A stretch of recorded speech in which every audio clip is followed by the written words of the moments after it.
Hey, well, welcome to episode 7. Sorry for slight delay in uploading. It's been really quite busy at the moment. Some normality has returned to all of life, so it's pretty crazy. But yeah, this is the one where Jim just about survives. He spends most of the game on one wound, in fact, and that's through not lack of trying to be a bit more alive. But yeah, enjoy episode 7.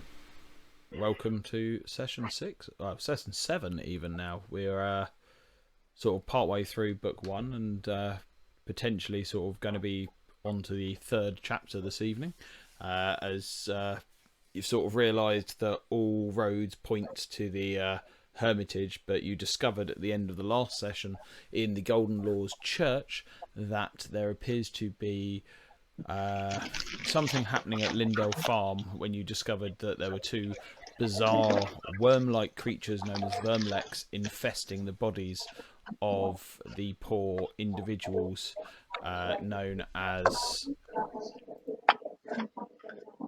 the Lindell brothers. So they very unfortunately had succumbed to whatever these creatures intended to do. But yeah, I realised I hadn't gone live, but we now are live. So there we go. So this is obviously session 7. So we're going to see what happens. I did a very interesting interview actually the other day where I talked to the Ironbound podcast chest. Very loud, someone.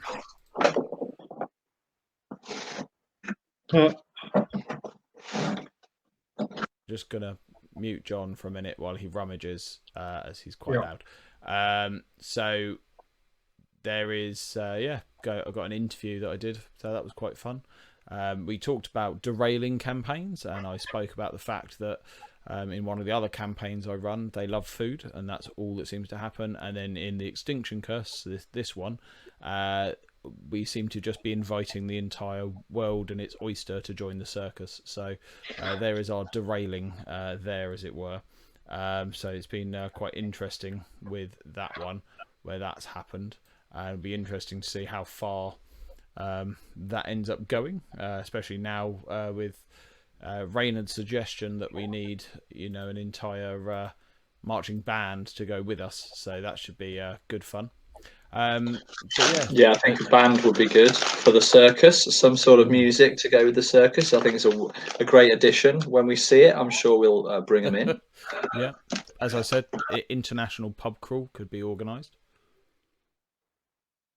But at the end of last session, you went and saw that the poor individual who had been frozen in stone had been hustled off, shall we say, to avoid being a disappointment to the punters. And quite impressively, you managed to earn yourself sort of 6 gold as a collective towards funds for the circus as a successful, albeit almost connish, bet took place.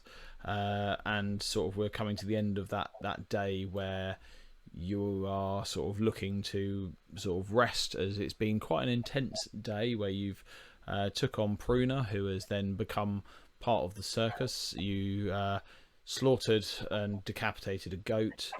You took on a demon. You sorted out some boars. You went and took on a giant wasp swarm and some spiders. And you had an interesting conversation with the slightly inadequate mayor. And you also fought the Celestial Menagerie's Jellicoe Bounce, who you sort of quite brutally killed and didn't really stand much of a chance against you. But as the evening is winding down, you sort of have returned to the circus grounds itself and sort of have a few hours of the evening remaining that you can sort of while away in any way, shape or form you want. Go and talk to anyone you like, and that's sort of over to you.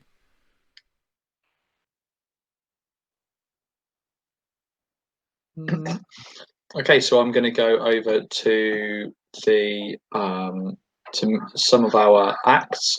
So I'm going to see Alyssa and Mr. Tickles. Are they still around? Alyssa They and are Mr. still Tickles. around, yeah. Mr. Tickles is as you sort of head over into the back of the big top where the animals are kept, you see that Mr. Tickles is back to his sort of slithery self, and he is seems much happier and seems to have gotten over that dreadful case of the goblin pox that you gain an understanding Nemia, the small druid from the hermitage that you fought, had inflicted him with. See, he seems to have recovered, and she is also much happier now that her sort of whole world, which is Mr. Tickles, has recovered from his illness. Oh, Alyssa, good to see you. And Mr. Tickles, doesn't he look like he's doing well? And I'll go to kind of pet him a little bit, give him a little stroke. Mr. Tickles, what does he do? So as you sort of go in, you see Eliza. She looks a little bit pensive, and sort of this, I mean, the head of this great giant viper sort of just turns on you, and you know his head is the size of your arm in sort of dimensions, and sort of your hand gets closer, and it's just about to touch sort of the front of his head as he sort of almost does a bizarrely snake-like bow and sort of lowers his head so you can sort of touch the top of his head itself.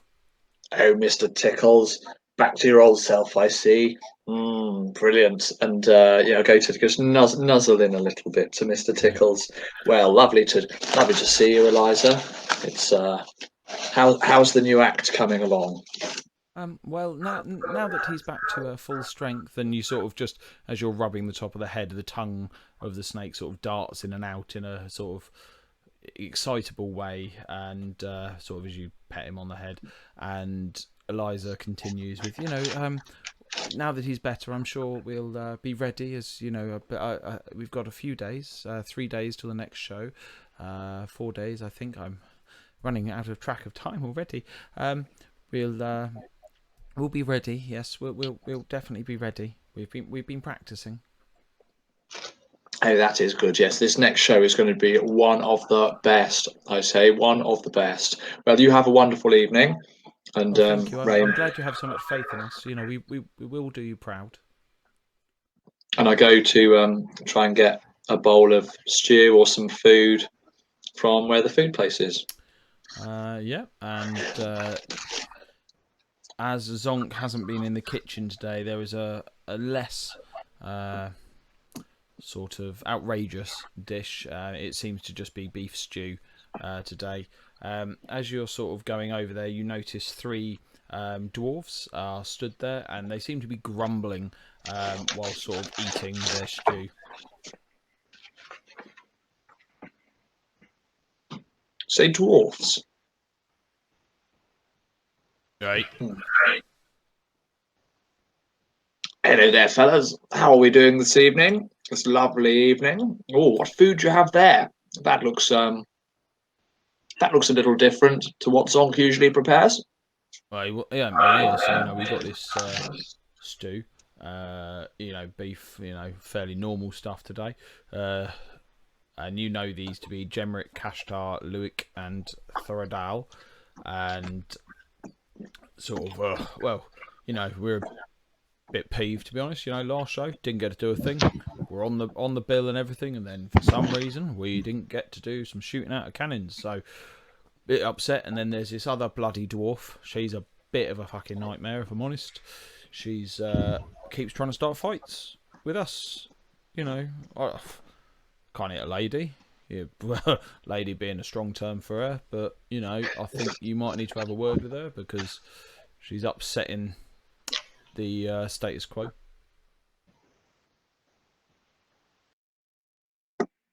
Okay, of course. Yeah, we can't have anyone upsetting the status quo.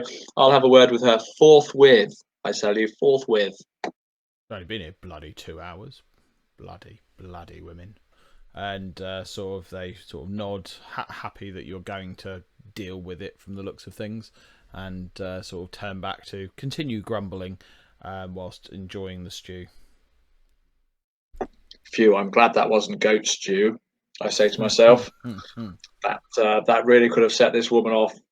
One of the dwarves turns around and sort of gives you a raised eyebrow, sort of as though there's something he's missing out of. You notice that Deanna, the one that sort of was panicked about Dimitri, the one frozen in stone, sort of serving out next to Carla, the sort of grizzled older cook, sort of dishing out to all of the different acts and different other staff the beef stew. Okay, lovely. Yeah, and that's I'll just wander off it to the campfire and sit down and eat my stew. Excellent. What are Zonk and Jim doing at this time? Um, Zonk is going to get some food first, Yep. and then as he is walking around eating some meat, he is going to visit all the other circus members who were part of the Celestial Menagerie. Okay, so you would know that that would be the Flamboni sisters. Mm-hmm. Eileen, who's the tattooed miracle, Mm-hmm. the one from the Sharanti tribe, and then one of the clown troupe, Heckle. I mean, you can't visit Bardolph the bear if you so wish. Mm-hmm. Yeah. And who Yeah, I'm going last time to you saw visit. him put up big holes in you. Yeah, yeah, I'm going to be a little bit more careful, but I think he was just not being himself in the moment. So I'm going to either visit them separately, or if it's possible, get them all together and inform them that I had a run-in with Jellicoe. Alico, yeah, and that it didn't end well for the clown. So aside from Bardolph, you do find them all sort of have it, well, not all next to each other, but all sat around the campfire eating the stew, sort of regaling each other with the new tricks or new aspects that they are sort of adding to the circus or things they've noticed. And the first one that you hear is Heckle, who is the new one of the newer clowns that has joined as a result of the Celestial Menagerie. Yeah. He's talking to the great Fortunato II, who is now Bardolph the Bear's handler. Oh, so what you doing, great? Are you how are you dealing with him? He's is he calm? He's not going to try and rip my throat out. I saw he, nearly killed old Reynard, our circus leader and all that. And that poor Zonk, I'm surprised he hasn't got a hole in him. And great Fortunato is sort of just sitting there going, "It's absolutely fine. Don't worry. It's not normally like him. He's just a bit scared. I'm sure it's fine." And you can see that he's not really believing what he's saying, but he's not really too sure what to say about a giant grizzly bear that nearly ripped the throat out of several people. And Heckle sort of noticed you approaching. Zonk, hello. Yes, come join. Heckle. Remember the times we had in the Celestial Menagerie? As soon as you mention that, you just see sort of the several that are around, including Heckle and Eileen, who's pretty close. They sort of wince at just the mention of that word, and he sort of looks up pensively and a little bit scared. I guess, yeah. I can't really forget those times. Well, we've encountered some of our old friends recently. Jellicoe, for instance. As soon as you mention that name, you just see Heckle instinctively flinch and then begins to rub his right arm just underneath a shirt. You can't see, but he seems to rub it in a way that as though it's triggered some kind of memory of something. And he's like, "They're not here, no. And it just sort of nerves are beginning to overtake him, and his eyes are darting around in panic. No. Don't worry. You won't see him around anymore. He's gone to a visit to the boneyard. If you catch my drift. Not really, but that not seeing him sounds good. Is the boneyard yet another circus, or is it a different thing? And he still just keeps rubbing the arm, and just sort of is becoming more and more agitated at this point.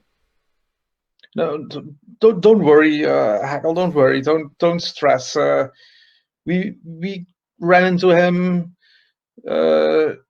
He and a few others, they challenged us to a performance duel. We won, and then afterwards he attacked us. And yeah, well, we're still here, aren't we? Ah, well, that's good to hear. And sort of the two Flamboni sisters have sort of at the mention of Jellicoe and overhearing sort of what's happening, sort of, you performed, did you? Oh, and sort of the girls sort of work in this sort of weird sort of half finishing each other's sentences, sort of speaking over each other in this quite fluid way, though. And Glumra sort of speaks up. You bested them in a performance. You'll have to show us how you did that. Yes, absolutely. Sort of Swenger takes over. We must see the tricks you did, because some of those in the Celestial Menagerie, as evil as they were, yes, they did seem to have a way with the performances. So you must have done something particularly spectacular. Was it all of you performed? Yes, it was all of us. Yes, Oh wow. in group. Yeah. Well, maybe when the four of you aren't looking so tired, I mean, maybe you could come see us. It looks like you've had one hell of a day between you. Oh yeah. I think tomorrow will be well, an adventure. Let's just say an adventure. Yeah. Well, that's good to hear that you're sort of going into town and sorting things. I mean, Eileen came back and told us all sorts of things she'd noticed in the town that was strange, and some thugs down at the pub, and there was sort of some. I mean, talked to Cubby. He said about the some rotting flesh at a church. I mean, that's sounds very concerning. This little town. I mean, are we safe up here? I think so. Yeah. And we're going around a bit with like the idea of, if they can't beat us, they can join us, right? Is Branna around here, or the dwarf? What was her name? Prana. Yeah. Branna. Is she around? Is she the angry-looking dwarf? I mean, I know we haven't had any females. I mean, we've got the dwarven throwers, the four brothers, but yeah, she's the angry one. The angry one, yeah. Yeah, I mean, she came and got some food, and then seems to have. I don't know where she's gone, but she seems to have disappeared off. Mostly the only things I've heard her do is grunt at the others. I've sort of avoided. Yeah. Well, me and my sister, we've avoided her, haven't we? Yes, we have. So, well, yeah, when we get back from the hermitage, we can do some performance, right? Get warmed up for the big event. Yes, not long to go. Hopefully, this time we won't nearly set each other on fire. That was a little bit embarrassing. Oh, that was so much fun. I mean, that was terrible, right? Yeah, fire's bad. Fire's bad. They look a bit aghast and at your first comment, and then sort of in a bit of a judgmental way, it's like you're a goblin. They sort of forgive you, sort of thinking it is just a slip of the tongue, more than anything malicious. At that point, Jim, what have you been doing while sort of these guys have gone off and been discussing with the others? Eating stew while discussing me killing the Jellicoe. Cool. So, anyone particular you would have gone and spoken to about that, or just no, just kind of gloating about it. So as you've sort of sat down, Axel, the one that sort of panicked and failed to go on stage, is just sort of listening, a bit raptured by your sort of explanation as to what went on, sort of a little bit in awe and terrified. Sort of there is just a dove that he's sort of stroking placatingly in his arms the whole time. But he doesn't say very much. He just sort of nods and sort of motions and gestures for you to carry on. And sort of La is sort of "Oh, good to see you all, yes," and just takes, "Ah, bless you, bless you, bless you," and just goes round sort of just chatting nonsense about God and all of that, and eventually sort of sits down and starts talking to Cubby in quite an almost derogatory way, or a dogatory way, but he sort of just starts talking to the enlightened and awakened dog, and sort of, unless there's anything else you wish to do, we can sort of assume the evening drifts on. There are a few drinks and a few laughs, and eventually everyone heads to sleep. Yeah. Okay, unless there's anything anyone wants to do at the end of this evening.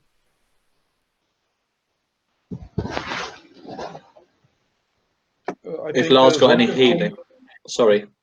No, go ahead. Go ahead. Yeah, Lars can sort of spend. I mean, you're going to heal your level plus your con.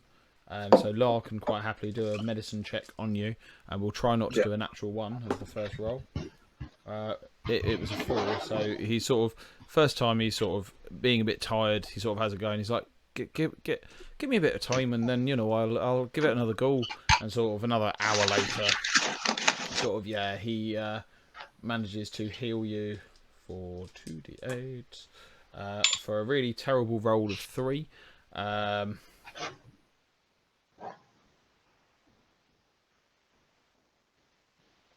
It depends on how injured you are as to how much, because obviously he can do it every hour for a little while. He is out of spells at this point. Mm-hmm. Yeah, not Olar, that just a little, just enough so I'm not going to sleep on sore wounds. That's all. Well, let that settle in, and I'll come swing back round. There's a few others that that new dwarf, she looks a bit battered. After we killed her goat and everything. Yes, that was most unfortunate. Sort of a little while later, he comes back, checks on your wounds, redresses them, and that time you get a total of 9 points of healing. Yeah, okay, that's fine. Sort of as he's going around, he does come up to both Zonk and Jim and sort of, "Can I do anything for you, lads? Do you need any healing?" As his accent dips into a completely another area of England. No, I'm good. I'm good. Thanks. I think I'll be flinching at this point at him mentioning After healing. last time when he... I mean, to be honest, if he had tried to heal you, it would have been 4d8 from the natural 20. So yeah, after that, and the sort of the evening winds down, and you sort of see him as you all sort of head off to bed. He's sort of just checking on Pruna's wounds and sort of stab wounds and everything else that has been left completely unattended to for an entire day, which would explain probably why she's quite angry and aggressive with everyone else involved. But other than that, you manage to sort of head your way to bed, and the evening passes fairly uneventfully as everyone managed to settle down, and sort of you get the impression that possibly Lars slipped something in while he was healing that sort of settled her down for a night a little bit more heavily than maybe she needed to be put to sleep, just to try and stave off any other negative interactions with the other dwarves. But you sort of wake up at whatever time you wish to wake up. Yeah, regular time in the morning, probably about 8. The animals need feeding, and there's a general hustle and bustle around early morning in a circus. You do notice as you sort of come out and go to get breakfast, which is still a bit more of the stew. There's a few hunks of bread that also to go with it, just to use it up so it's not wasted mostly. There's Johnny, the young boy that you've sort of managed to add to your employ as an individual who will do errands for you, and is quite excited by the prospect of being brought on as an apprentice to the whole circus shenanigans that you seem to be embroiled in. Mr. Reynard? Yes, Johnny? So the mayor, he wished me to come and tell you something, and I'm sure you're going to be happy about this, but he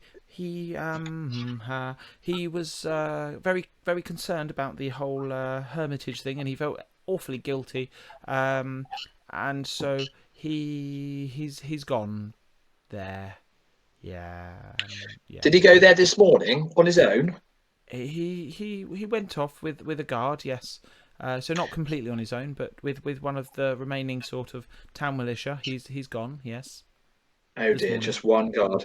Right. Thank you. If you just run over there and make sure that Roger is up and fed. I'll get Jim and get Zonk. I think we'd better follow in tow rather quickly. And Yes. which one's Roger? Is he the tall one over there, the big muscly man? No, Or I'm afraid Roger is the raptor. Roger is the animal. The big tall man over there, Andre, he can feed himself. right? Okay, you said a raptor. Is that like a wolf? I don't know a raptor. Hang on. Did Roger change form? Roger is a No. raptor, isn't he? Roger is a raptor. Just this Yeah. small town bumpkin has no idea He what has a dinosaur is. Ah. Right. Like a bit like a snake, but with arms for claws, stands on his hind legs, and a very long tail. Big sharp jaws. So you probably want to throw the meat towards Roger, though he is friendly to the right people, of course. Right. Okay. Right. And you can see just huge layers of uncertainty in this guy's eyes. However, he sort of, as soon as you sort of explained it, and he now knows where he's heading, he sort of heads off with renewed vigor because he doesn't want to disappoint. He's sort of again another set of individuals that is quite enamored by these 4 heroes that have entered the town and sort of done all these things already, and sort of there's hushed whispers about things that sort of they've witnessed. You know, the mad mug is safe once again. That strange smell at the church seems to have gone away. The orchard is safe again. Yeah, the abandoned orchard seems to not be run amok by boars. The Horftons still seem to be missing, though. They sort of, a few people are, even around the circus, are talking about, as there's a few of the locals have come up to offer wares and things like that to try and make a bit of coin themselves, mostly things like eggs and things like that. But you do see Johnny sort of peel off and disappear into a tent. So yeah, how that goes, you'll have to wait till Jim appears. But is there anything else anyone wishes to do in the morning? Get horses ready. Yep.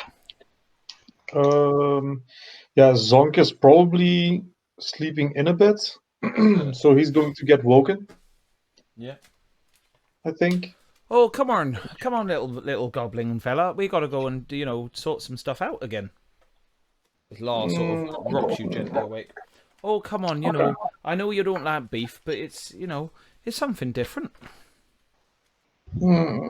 Okay. Wait. I'm gonna get up. Oh, that's the spirit. Yes, early bird catches the worm, and Pharasma loves all children, all that crap. Yep, come on. I made worm stew once. It wasn't really that great.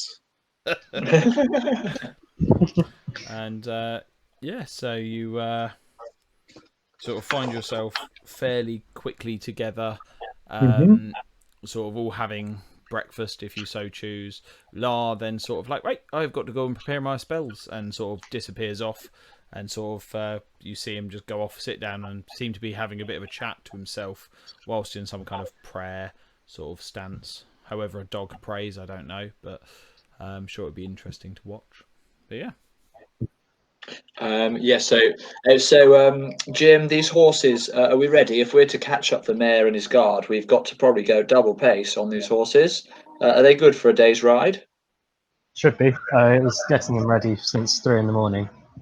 Ready they are then. Ready they are. Well, fabulous. And have we got a saddle the right size for Zonk? More or less. Yeah. There's one that's been modified for La and one that's been modified for Zonk. La does pipe up. Are we not going to go and have a look at that farm? Because, the poor old Lindor brothers, we've got to find out what happened to them. Yes, the farm. What do you As think's far as on I know, it's farm on the first? way. Or... Oh, Is it well, if it's on the way, there's no. That's me forgetting Well, I mean, the layout of the it's town. off in the northwest of town, so sort of on the way. Yes, yes, that does. I'd forgotten where it lay. That farm. Yes, if it's on the way, then perfect. That could be because no one's told you. Ah, yeah, maybe next time. Next time, I think we'll ask Johnny. Make sure Johnny tells us where these places are. That Johnny. He's a good little pup. Hmm. Yes, yes. Right. So we've got the. We're hoping then to find the Lindals, aren't we? Well, sort of. We know they're dead and all, but we sort of need to know why. Yeah, it's. I do remember we found found their bodies. Yes, we kept that quiet unto ourselves, didn't we? But hopefully, you're right. We'll find the cause so it doesn't get anyone else. Wait, was there only the brothers, the Lindell brothers, or were there more family members? I thought there were Um, more. as There's far a as sheriff, you, wasn't there's the sheriff. Yes, not related to them, but she went up there? Oh, to go and visit the farm, and hasn't been yeah, seen since. Oh, okay. But the yeah. brothers seem to be, from what you've been told, is that they're the only ones working the farm. Okay. Let's check it out real Yeah. quick. Cool. So you sort of all gear up, and poor old La looks very awkward atop his saddle. I don't know how Zonk fares at riding a horse. Oh, he is really uncomfortable riding a horse. So he is really not enjoying this. So we'll just Especially with the wooden saddle I made. Oh, with some tacks attached on top just to make it easier for him to ride. So yeah, so you should hopefully see it appearing now. does this supposed to be this hard, this saddle thing? Why are your saddles so soft? Why is mine so hard? Amazing. Yeah, and with poor Lars' little feet, we can barely reach the stirrups. But eventually, at a slightly slower pace than probably Reynard and Jim are used to riding, you do eventually come across Lindell Farm. Lindell Farm. Right. So, turn around.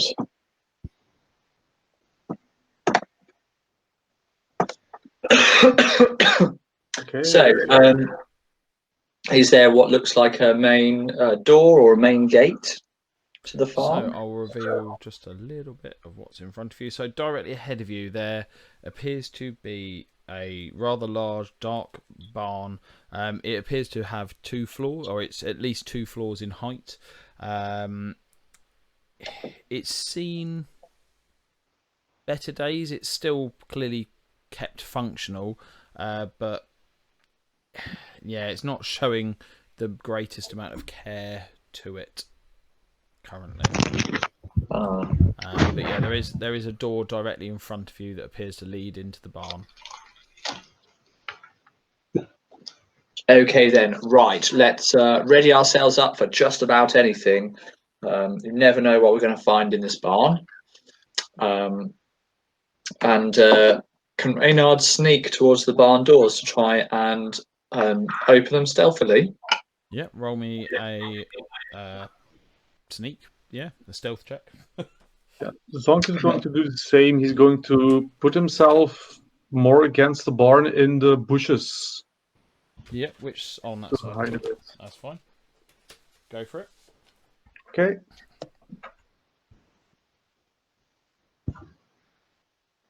Um,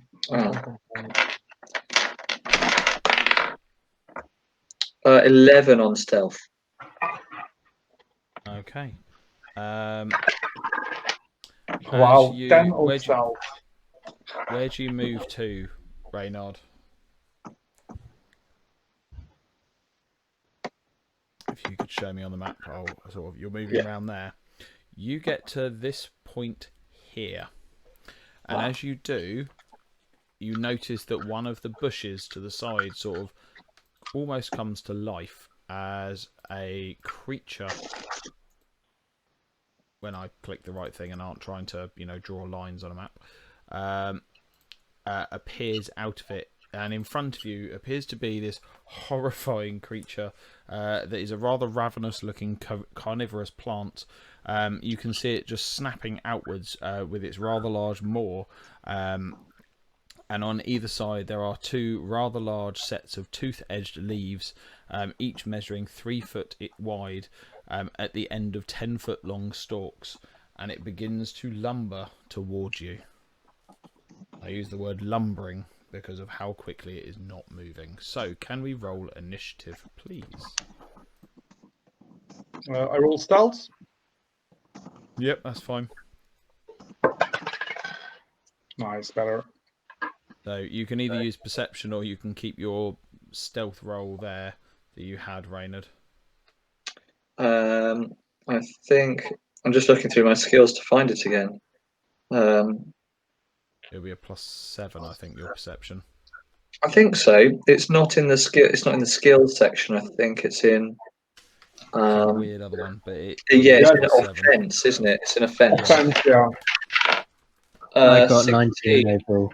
Oh, good roll. Well done. 19 for Jim. It's pretty solid with his old initiatives. What was that for Zonk? Sorry. Yeah, my initial stealth roll was 10 in total. Oh, that's fine. Yeah, I rolled a 2. That was my first roll. That's fine. And I mean, in fairness, you are sort of off around a corner. Jim himself can actually see this thing emerging from the bush. You're none the wiser, really. You're sort of still thinking it's all bright and rosy. Reynard's was 16. 16. Yours is a +7. So he's going to go for you. And then La, we need to roll for. Oh, 19 to begin with. That's a pretty good one. He's got a +7 as well, I believe. Yep. So he got a 26, so he is going to go first, sadly. Okay, so, yeah, that's right. Unfortunately, the snapping fly trap beats you out on its bonus, so he just goes before you. So La goes first. Reynard, what the bloody hell's going on? I heard a weird snapping sound around the corner. There's this giant snapping plant. Watch out. Oh, bloody hell. He's going to move 5, 10, 15, 20, 25. Oh, bloody hell, yeah, it is a bloody plant. And he's then going to just launch one of his divine bolts at it. So you'll realise what I rolled with this. Oh dear. So luckily it might not do too much to you as a result of I need to get his character up because it's easier to have him there. Divine Lance, there we go.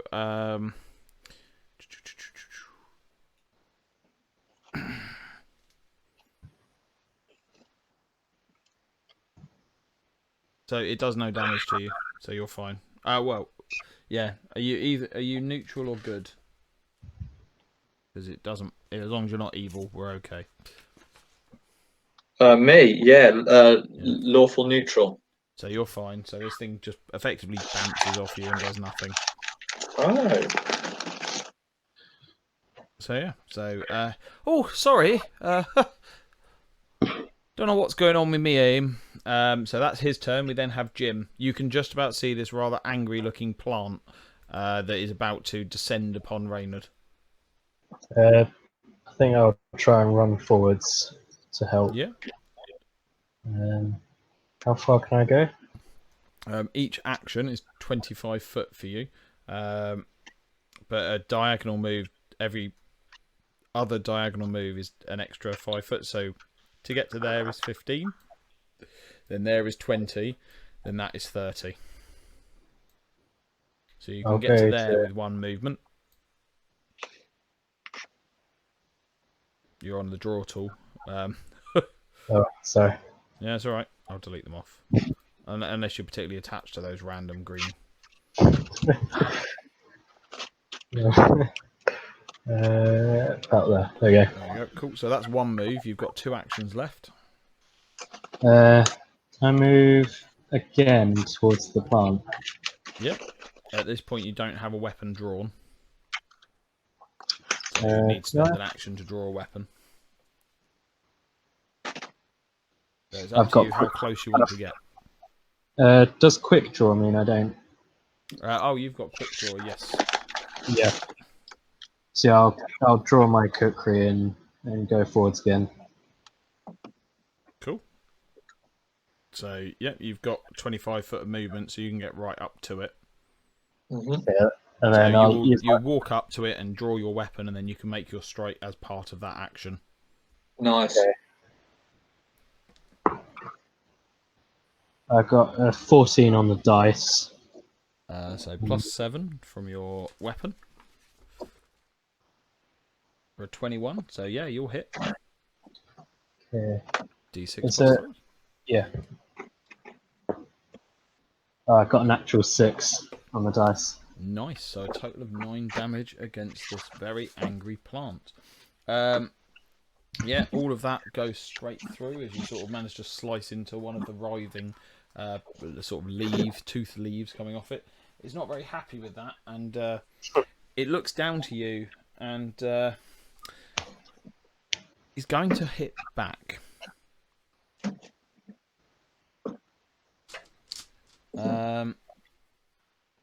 Oh, you're very lucky that it can't react at this point because it hadn't acted. So it goes to strike you with its first one, with a 22 to hit.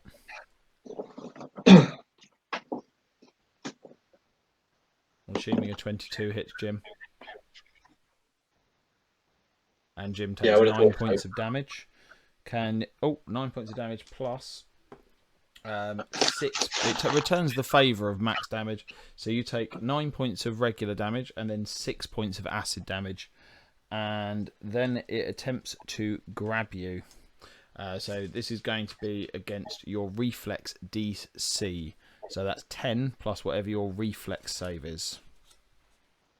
Which dice is that? No, you don't get to roll. It just rolls. So your reflex DC is 19 because you got a +9 to reflex. Okay. Ooh, it's going to be close. Oh. So sorry, it's an athletics, not acrobatics. So I said that. It got an 18 in total. So it failed to grab you that time. It is then going to make its second attack with a 19 to hit against your AC. It does hit again. This is going to hurt Jim. Fucking hell. So you take 8 points of regular damage and 6 points of acid for a total of 14 points of damage. And then it goes to make another grab. Fails on that one. And its attack against you, the third one will luckily miss. But yeah, this plant has just unleashed hell upon you, dealing somewhere around the realm of 29 points of damage, I think. Yep.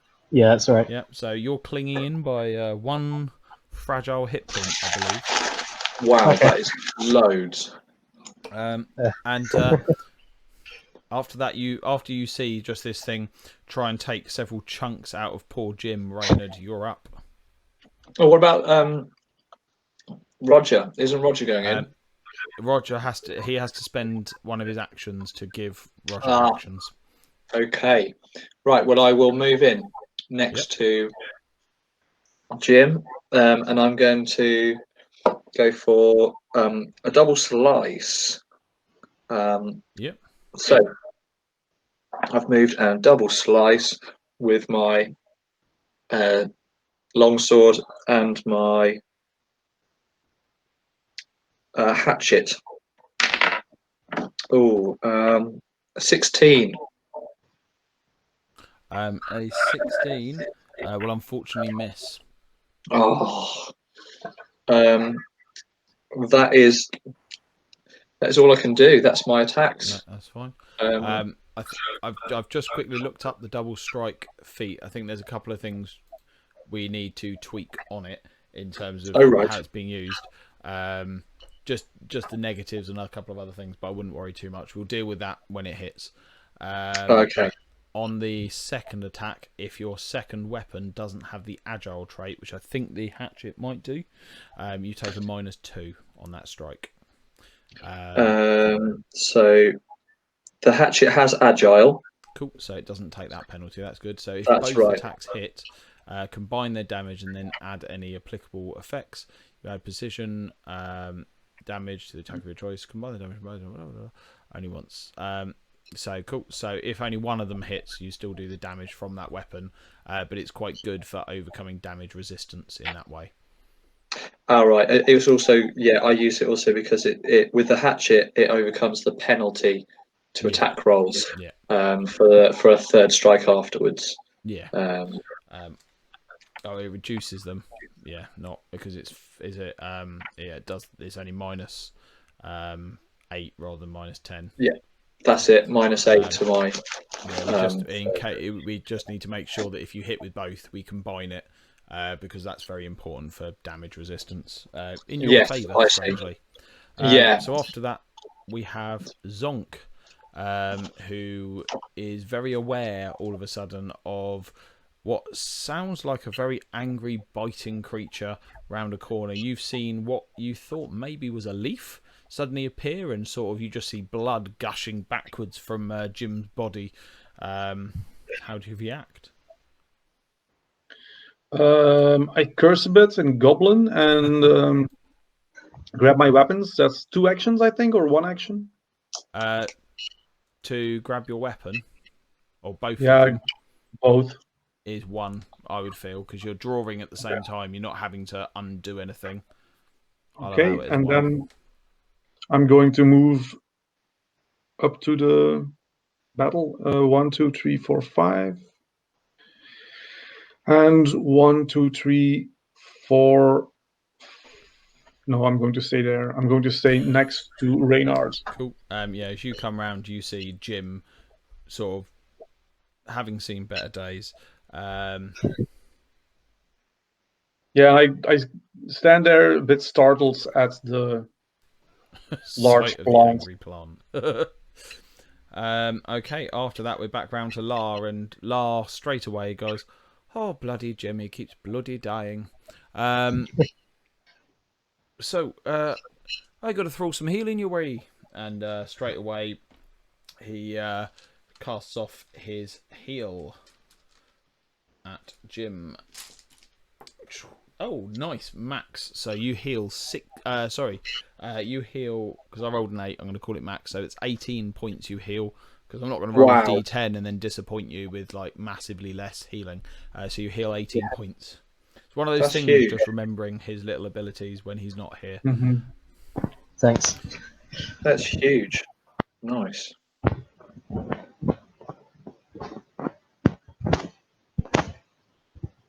We have someone that's joined to watch us, who Ignis Ardens, who's been sent here via a nice Twitter thing that someone put out for us. Oh, lovely. Okay. So after that, he's in his terrible sort of way of speaking. He's going to move forward a little bit, just so that if Jim needs any more healing, and sort of, good old Jim, if you need any more, I can quickly throw a good old salve on you if you come by. And so he's just sort of giving you a heads up that he can do something if you come towards him. After that, we do then have Jim. I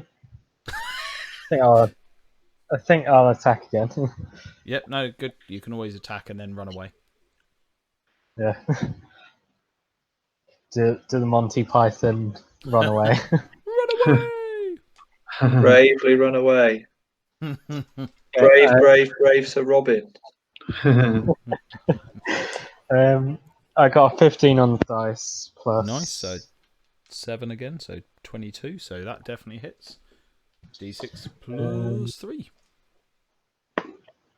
I got a 4 on the dice, so it's a 7. Nice. Keep losing my pencil. And it appears behind my ear every time. Cool.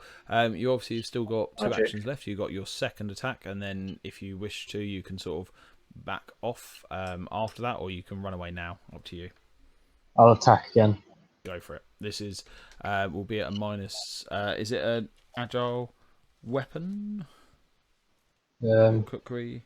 Yes, it is. So you'll get. So this is only a -4 as opposed to a -5. So it's a +3 to the roll.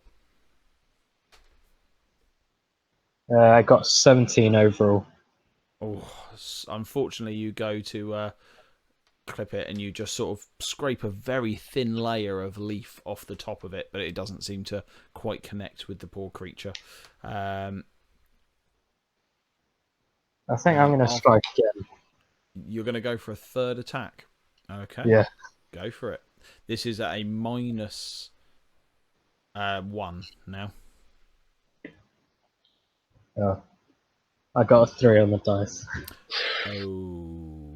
Okay. So unfortunately that will be, as you are quite significantly lower than its AC, that is going to be, as is always the danger with the third roll, going to be a wonderful critical fumble. So it is a melee weapon. So you get tangled in your gear and then encumbered until you spend 2 interact actions to free yourself.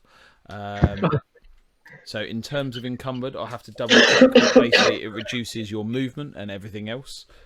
So it makes things a little bit more difficult for you, but you sort of go to strike out with your cookery, and at the last moment as you bring it round, you realise you've somehow, in the haste of battle, tangled it within your jacket, and then somehow it's through the strap of your backpack, and then you notice your shoelace is undone. So it's all going pretty badly in that sense there.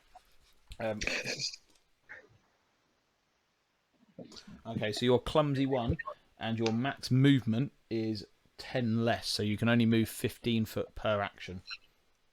Okay. And you take a -1 to all attack rolls until you spend some time sorting it out. After that, we have the fly trap.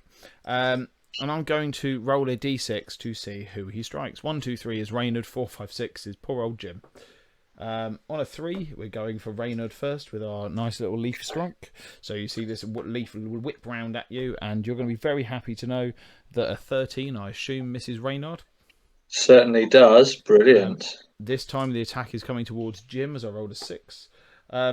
Unfortunately, with a 21, it is going to. At least none of these have been critical after last time with the demon, who was doing 66 plus 6 damage on each attack. Huge. Kept critting. It was obscene. So this is going to hopefully be a low roll. It's an average roll. I'll give you an average roll. So that is 9 points of damage to Jim.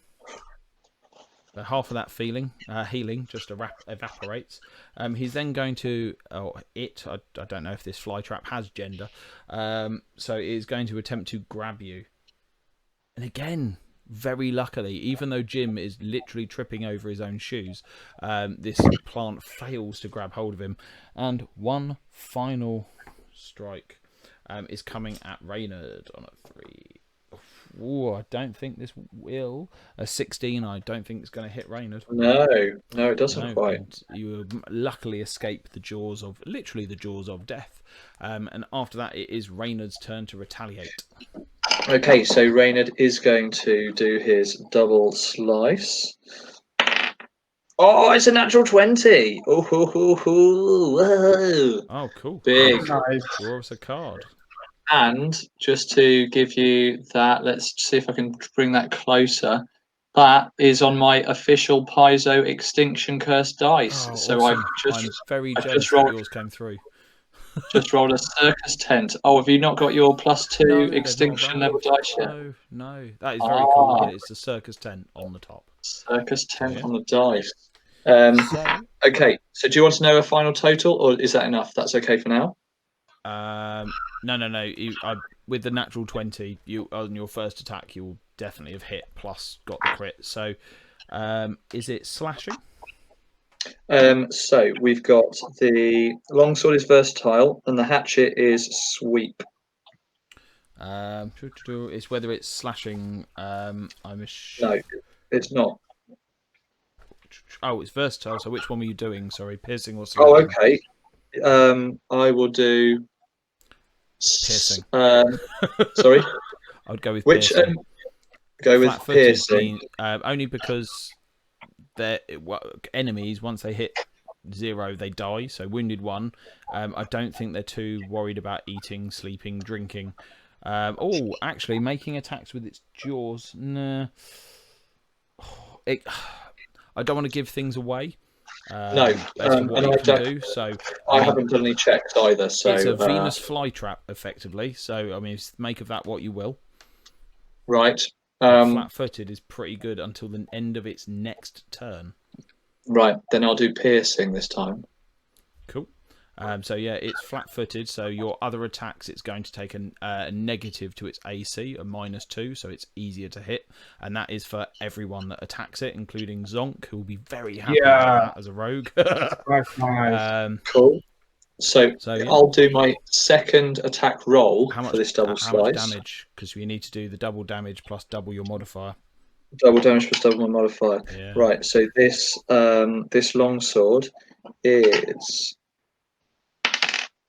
that is so two dice and 2 of the regular. So yeah, 2 double d8s. the dice. Yep, so that's 8 on d8 and 6. Yes, I've got 14 points of damage. Oh, nice. From 2 dice to damage. Yep. That's 14 on that one. And then I've got, with the same attack bonus, the hatchet. Yep.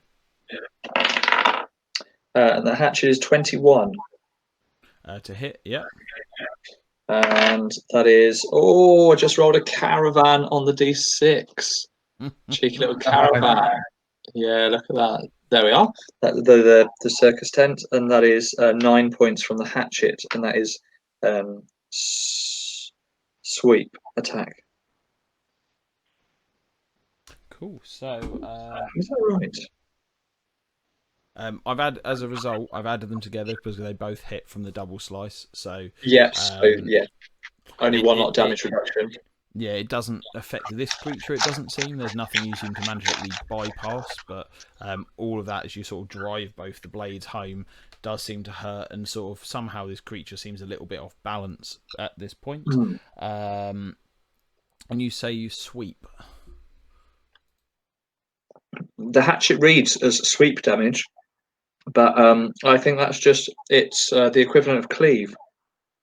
I think it might be something that's one of those. So here, if I read it to you, it's agile, and the sweep, it says this weapon makes wide sweeping or spinning attacks, making it easier to hit multiple enemies. When I attack, I get a +1 circumstance bonus if I've already attempted to attack a different target. Cool. So it doesn't. It doesn't affect otherwise him. If he had a mate next to him, you would get a bonus against him. Otherwise, it doesn't list any sort of damage type on against his hatchet. Assume slashing because it's a hatchet. It is, yes. Okay, I've got my final attack. This is a just a plus. Yeah, it's 1d6s, which is the slashing. Yep. So I thought S was French. Yeah. So this is the much lower one, as it counts as the yes, third but attack. It's still 19 in total. Oh yeah, that hits. Nicely done. Because even with that 19, you still have an easier time hitting it than you did before.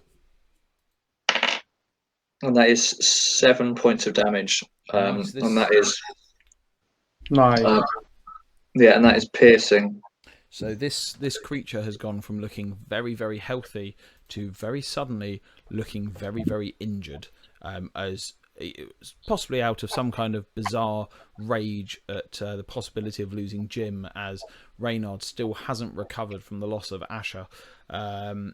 He unleashes this flurry upon this rather angry plant. After that, we have Zonk. You notice that the plant is looking off balance somewhat. So I take advantage of that. I rush in, and I just I go next to it and I strike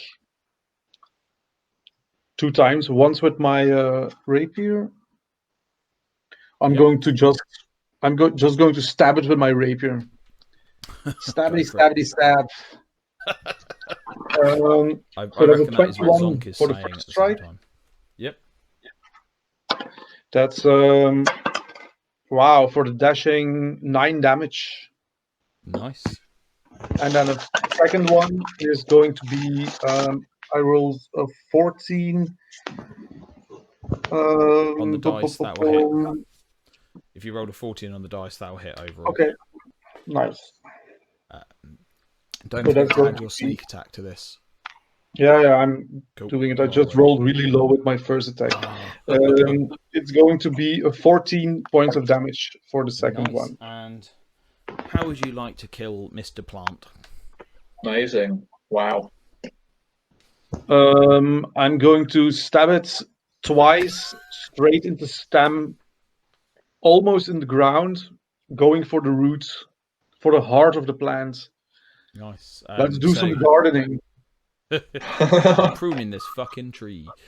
So yeah, you managed to dig the blade in, and you managed to nick whatever the plant equivalent is of the spinal cord, and you just see whatever was holding it up strength-wise. You just see the weight of the head finally being too much for the stem to bear, and you hear this almighty crack as it just comes tumbling and snapping in half and slamming to the floor and dropping down dead. Yes. Instantly, La, Wow. as we've sort of ended the combat, comes running forward and goes, "Oh, Jim, I'm going to give you some healing. You'll go absolutely fine. It won't be like that last one where you nearly died or anything like that. You'll be absolutely fine. Don't worry." And you're absolutely fine. He doesn't kill you. And he does heal you for a total of 10 hit points from his medicine check. Yeah, that's good. Thanks. Oh, you're more than welcome, more than welcome. You have to wait an hour for me to do it again, but, you know, I've always got me all the spells, so, you know, can always keep you healthy, because you keep getting bloody holes in you. Is there Yes, anything... Jim, that was close, Jim. Wow, you've got some balls. Rushing in like that, Jim. You've got some possibly not balls. Yes. You notice 2 strange shapes on the floor in front of Jim. Is there anything you wish to do at this point? You notice that the fly trap itself appeared to be sort of lying in wait. There doesn't appear to be any other bodies in the vicinity, as in there's nothing left out. If there's anything else you wish to do at this point, you're more than welcome. So Is my this- was back on. Is this creature normal? Is this something that can happen? I wonder who knows most about plants. Jim, what do you know about plants and fauna like this? Is this normal for a plant to grow like this? Definitely not.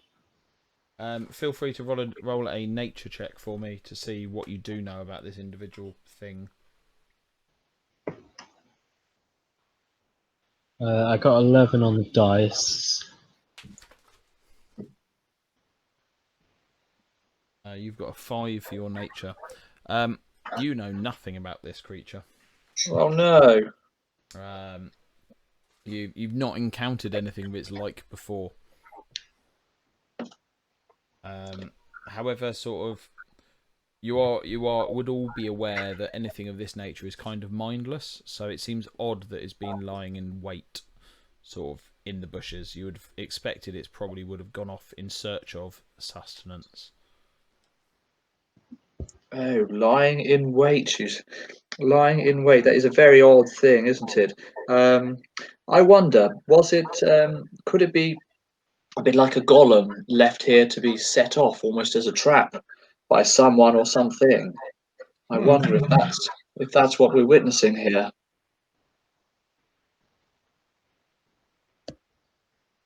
Yeah. Is there anything else you wish to do outside, or do you wish to head anywhere else? I think it's time we had a peer through the windows of this place. Yes.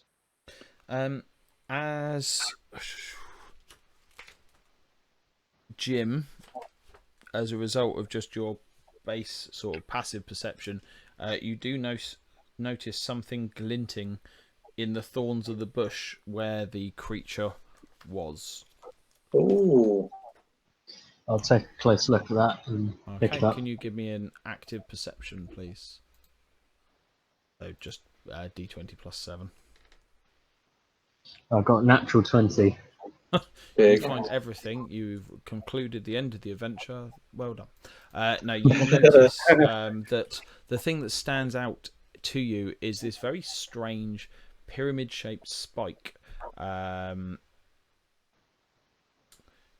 You're not really too sure what it is. It seems odd. It seems almost though it could be attached to something, but it's something that's beyond your understanding in terms of what it is or what it does.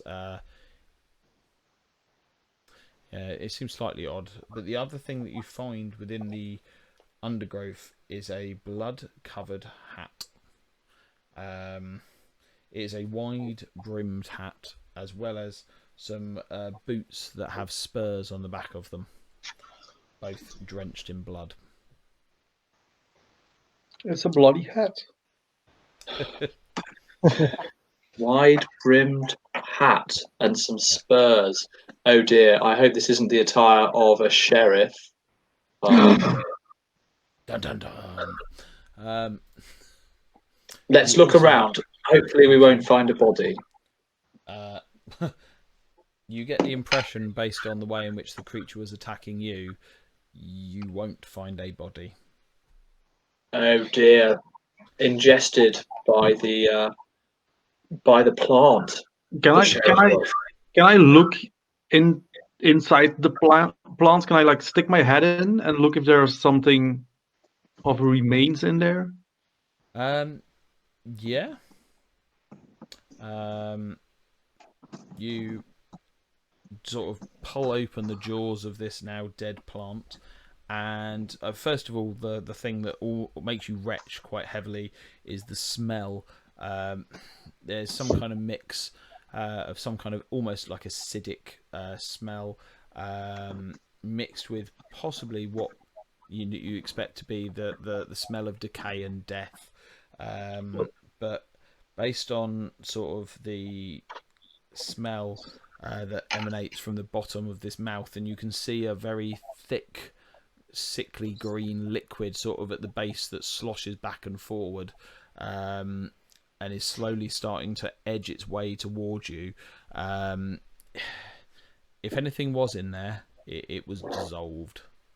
Okay. Okay. I get out of there. Yep. Nope. Oh, that was rather brave. Ugh. You also find 15 gold pieces is another thing you discover. Inside the plant. Just on the floor, yeah. On the floor, just around.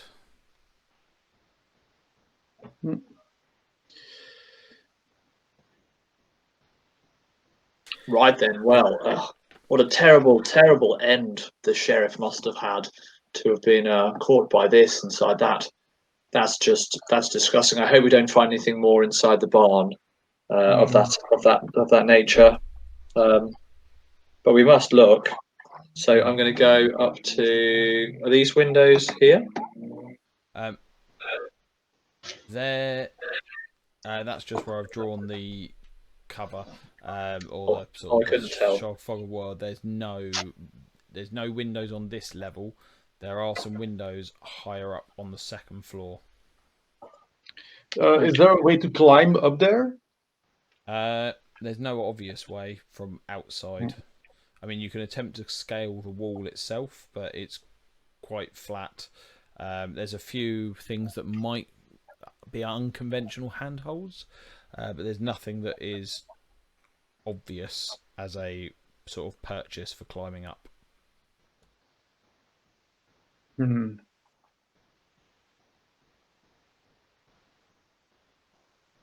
Well, let's go inside through the front of the barn doors then. And so I'll move round to here, the front of the barn doors. Cool. So yeah, you move round. How do you wish to progress? So, Jim, are we going in stealthily, or are we going in? Going out in with a bang? In with a bang. Right then, and I go to kick in the front door. Okay, the door sort of folds inwards with ease. Nothing immediately rushes forward to sort of try and eat you, but hopefully you now should be able to see the inside of the barn. Has Not it yet. revealed? No. It's coming. It's on its way. Hopefully, because there we go. It was trying to re-hide the area for the sixth time. So you can see quite far down into the barn, for where you've sort of gone down here. Has anyone else followed Reynard on his sort of gung-ho Bruce Willis style entry? Stealthily, yeah. Or I'll guess I'll come along for the ride. As it sort of the door sort of swings back and sort of just ends up sitting against one side of the wall, you see that into this large and dark barn there is a row of animal stalls along the west wall and 3 large cubicles for hay and food storage to the east. On the far side there appears to be an open area, although from the angle you're at you can't quite see what is there. In the northwest corner of the barn there appears to be another open area, and you can just about begin to make out some harnesses and other hooks and shelves that are there. You notice opposite there appears to be another set of double doors similar to the ones that you are coming through. These appear to be slightly ajar, as though they are opened only a modicum that allows a little bit of light to sort of fall into the room, giving you a bit of a clearer vision of the other end. Okay. You can Well, also let's- see. There you go. I think it's time to check out these stalls, isn't it? Right, and I'll go and I'll check on the stall. Check on the stall, and I'll say, Yeah. "Come on, then. Let's check these all out." And I'll motion for people to go to the left and the right to look at what's in these. Okay. Yeah. So you start to progress forward into the barn. As you get to sort of doing like a sort of breach and clear sort of sweep motion, you get to this middle one here, and you start to hear sort of these muffled sort of and sort of they're sort of sounds that seem to come from a variety of ages and sort of develop into a whimper. They don't sound animalistic. They sound as though they are coming from people. As those sounds begin to erupt, several horrible-looking creatures that look very similar to a water version that you faced barge their way out into the central corridor itself. I would assume that you would have sort of come forward like so, just to sort of start investigating.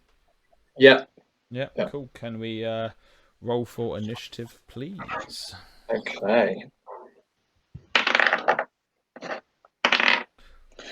Then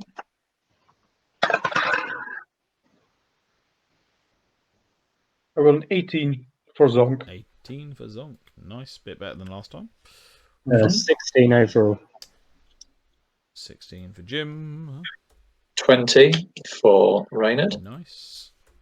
And let's see how Lars does. Does he go first again? Some miraculous way. He does roll really well, though.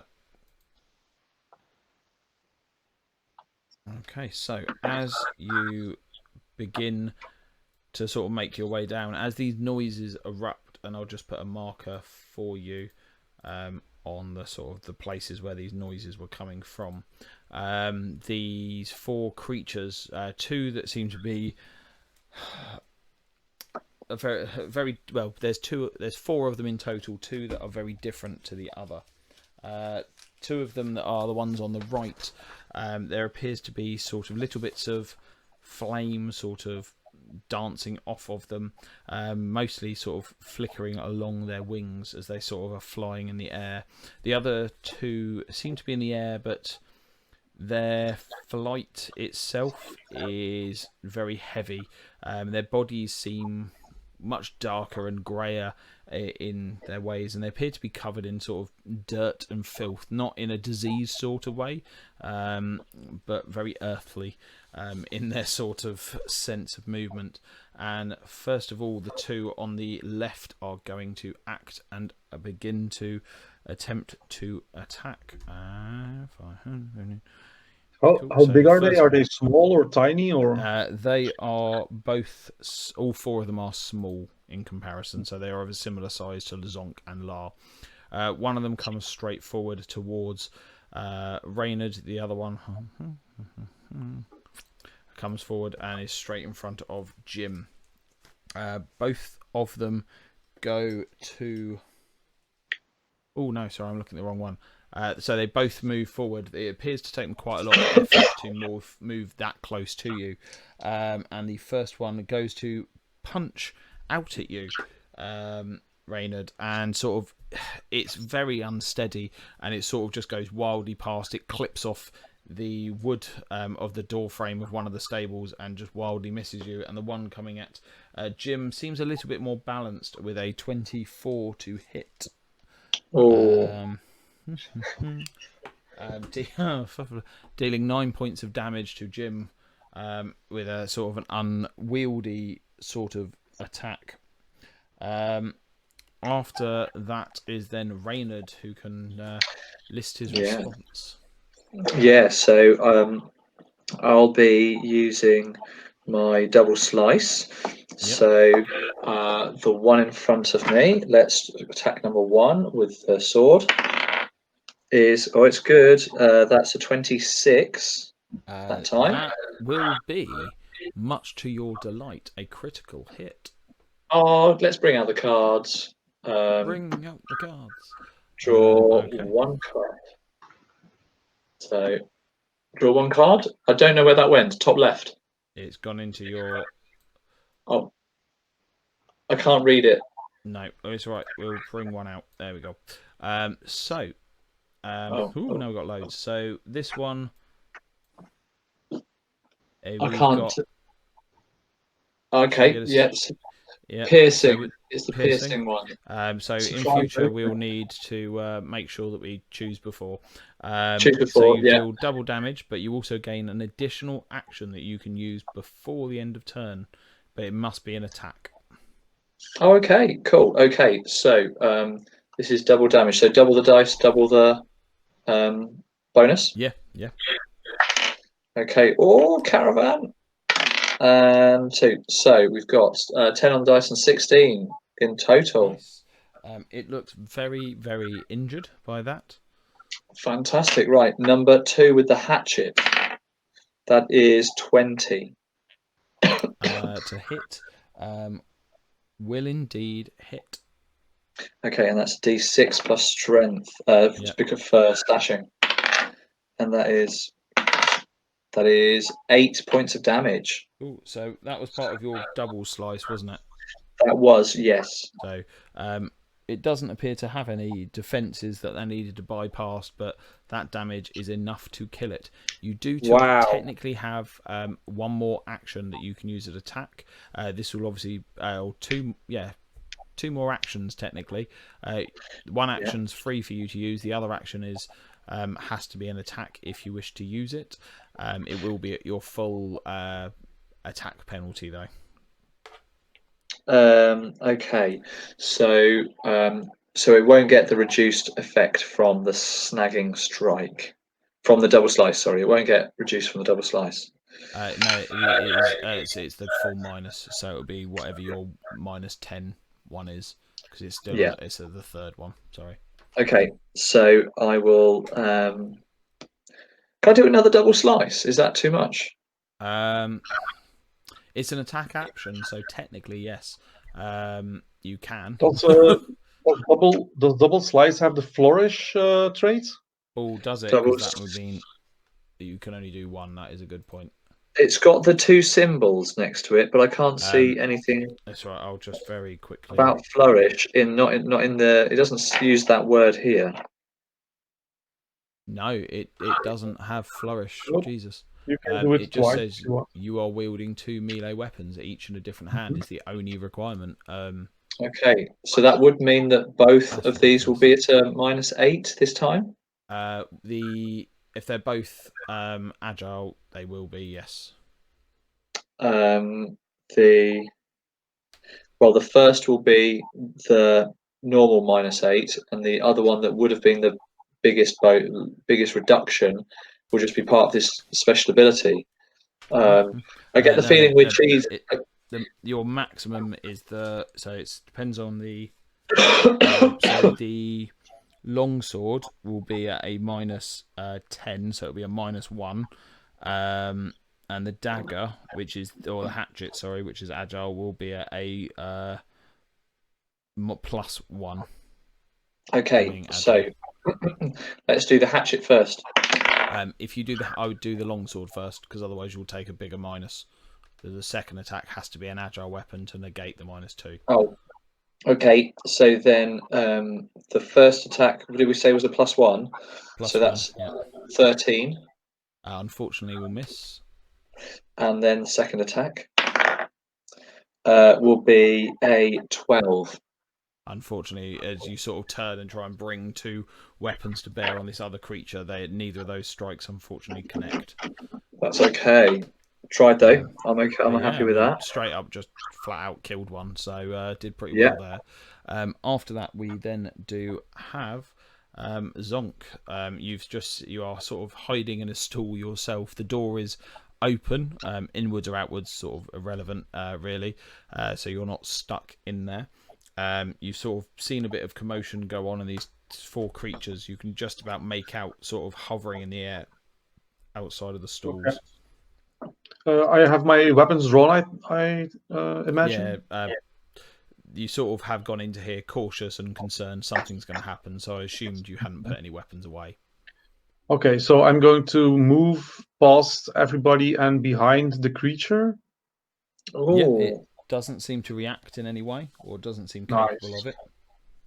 And then I'm going to stab it with my weapons. Go for So first off, it's going to be a rapier. That's going to be an 18 to hit. Oh, yep, that hits. Oh, sorry, it was a 17 to hit, but I That think still that hits. Okay. So that's going to be 12 points of damage, sneak attack. Yeah, Oh, And nice. then creature the looks quite dagger. injured. Oh, a natural 1. Oh dear, oh dear, oh dear. Let's just make sure we draw the right card. How screwed is Zonk? So, you are slowed 2 until the end of your next turn. Okay, so next turn I'll only have 1 action. Yes. Okay. At least weapons not broken, your arms haven't fallen off, so, could be worse. After that, we then have La, who again is looking at Jim and looking at the creatures in front, sort of scratching the bottom of his dog-like chin, trying to think of what is the best thing that he can do here, because aside from heal you, he is going to do an Arcana check to recall knowledge first of all, looking at these creatures to see what he knows. He knows a grand total of bugger all.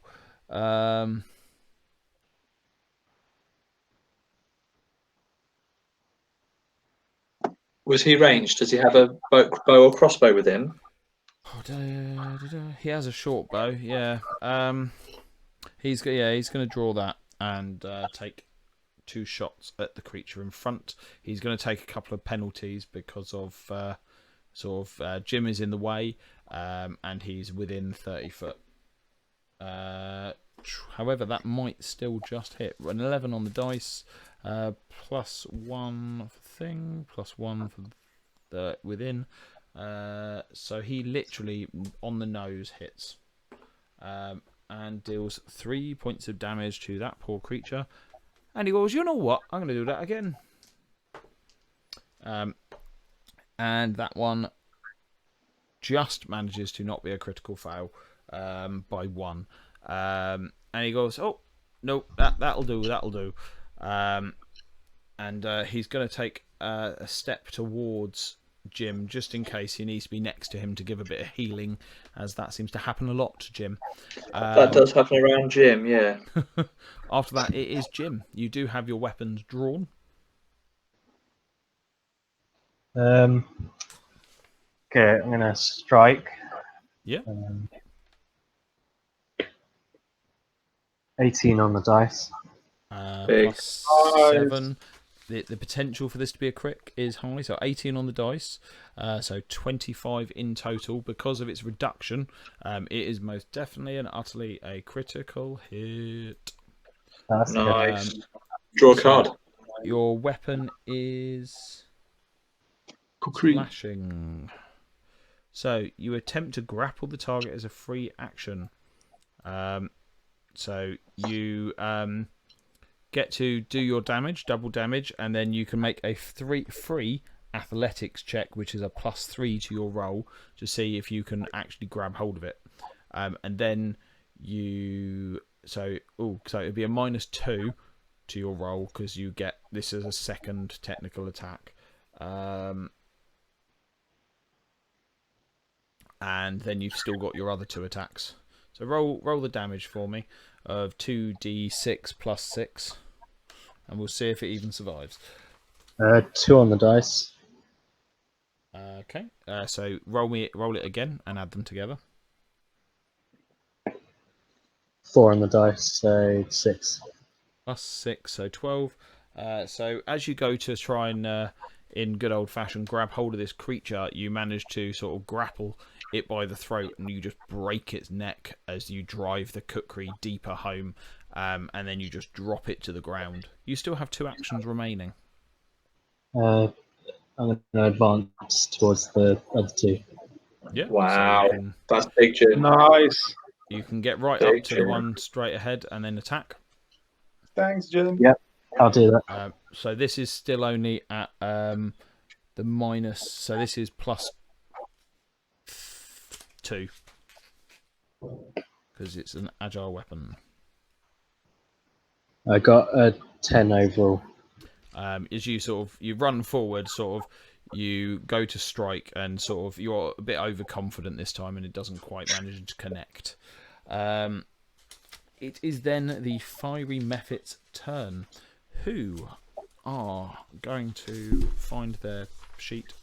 This is the problem with having too many bits of paper. There it is. I'll put it under all the others. So, one of them.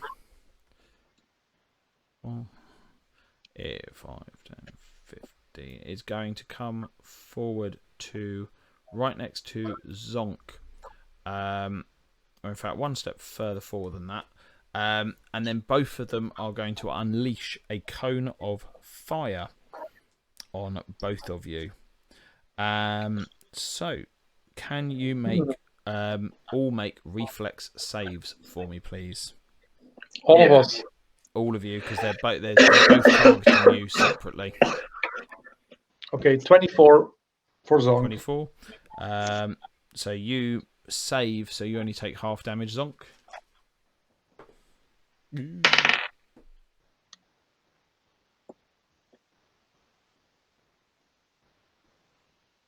So did you need my one? Yes, please. It was only 10, unfortunately. So unfortunately, you are going to take the damage plus the persistent damage. On a success, you don't take the persistent damage, do you, Zonk? I'm fairly certain you don't, because you take.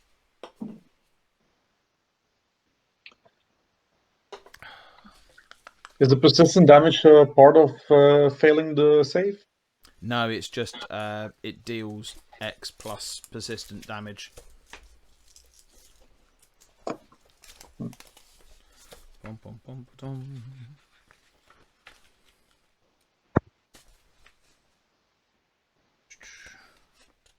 Saving throw 448. Uses of having the book to hand. Jim, what did you get as your save? Well, I'm just very quickly. 17 overall.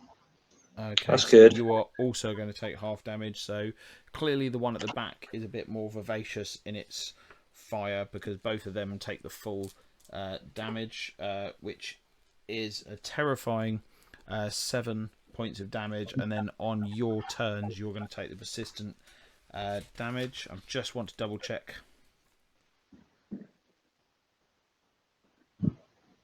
Okay, so 7. From the looks of Damage. things, it doesn't make a difference. So you are going to take the persistent damage as well, all of you on your turns. Zonk and Jim, having succeeded, you take half of 3, so you take 2 damage each. And then on your turns, we'll roll the persistent damage. We are up to Reynard, so you can make a flat DC 15 check to try and, after this, remove the persistent damage. But you take a further 3 points of damage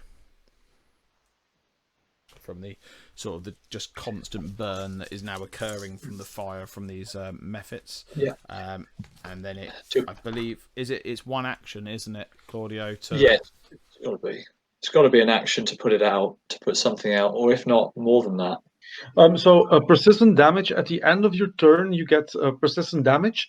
Then you Yeah. get a free Check. free It is DC free. 15 base roll, Yeah. but you can spend an action to try to put it out, and then the DC of the roll becomes 10 or 5. I don't know exactly. Yeah. I that's see. cool. So if I spend 2 rounds, it becomes 5. If I spend 1 round, it becomes 10. Yeah, that makes sense. The more time I try and put out the flames on my clothes, the easier it becomes. Well, Yeah. I'm going to do a double strike, the double slice first. Yeah. First roll is a 26. Yeah, that will critically hit again. You Wow, psycho. big roll. So Yeah, are you going big with piercing or slashing?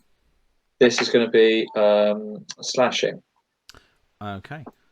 So it's normal damage, Yeah. but the target takes the same amount of damage at the end of its next 2 turns. Oh, So if God. it survives, whatever you roll now, it's going to take automatically anyway. Okay, it's going to take 7 from that sword.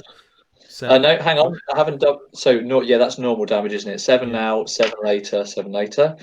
And then second attack is the hatchet, yeah, and that's 20. yeah, that will hit. And this is the d6 plus 3, which is 7 points of damage again. Nice. So it looks very, very hurt. As in, it is just about holding on. Okay, and I'm going to try and put out the flames. Cool. So it's a flat check. It requires a DC 15 to reduce it to a 10. I think I used 1 action to help put them out, doesn't it? You to reduce it from a. I've just literally looked up the rules because I haven't right. checked it. Yeah. To reduce it down to a DC 10, you Yeah. have to use 2 full actions. So 2 you can full. use your That's last. fine. You can't use your action to currently do anything. So you've still got 1 action remaining if you wish to do anything at all. I'll take a. No, I'm fine. Cool. I'll. So I'll. yeah, I'll roll you'll, me a flat D20. natural 1. Unfortunately, you will take the 3 points of damage mentioned earlier, so you don't take any more because I always forget it's the end of the turn, not the beginning. Again, first edition, so many different rules. So when things occur. Yeah, so as that's the end of your turn, we then have Zonk. I only have 1 action because of slowed, so I can't put the flames out. I'm going to stab the one creature in that front. the one that looks like it's barely hanging on to life. Yep. I think I'll miss that one. It's an 11 to hit. Unfortunately, it does miss. Would you like to roll your flat check for me? Oh yeah, and I get damage. It's 4 points of damage from that. Okay, 4 points of damage. Okay. And a 6, so that's a no on the Unfortunately, the fire, you're still burning it up. flame. After that, we have La, who is just going to do a little bit of a medical attempt on poor Reynard. With a 16 on the dice, he is going to succeed. Unfortunately, not quite at the point where he's going to critically succeed. Not far off, but he does a nice and healthy mid-range 8 points of healing for little old Reynard. And then he is going to fire his short bow at the one that is at the back, because he's not going to take as many penalties. He's still going to miss with the first one, and still going to miss with the second one, unfortunately. Oh, bother. And then after that, we have Jim. You have the one directly in front of you that is completely uninjured. Well, I've only got 9 HP left, so I think Hit it running properly away. then. Yeah, yeah, I'll hit. Okay. 16 on the dice.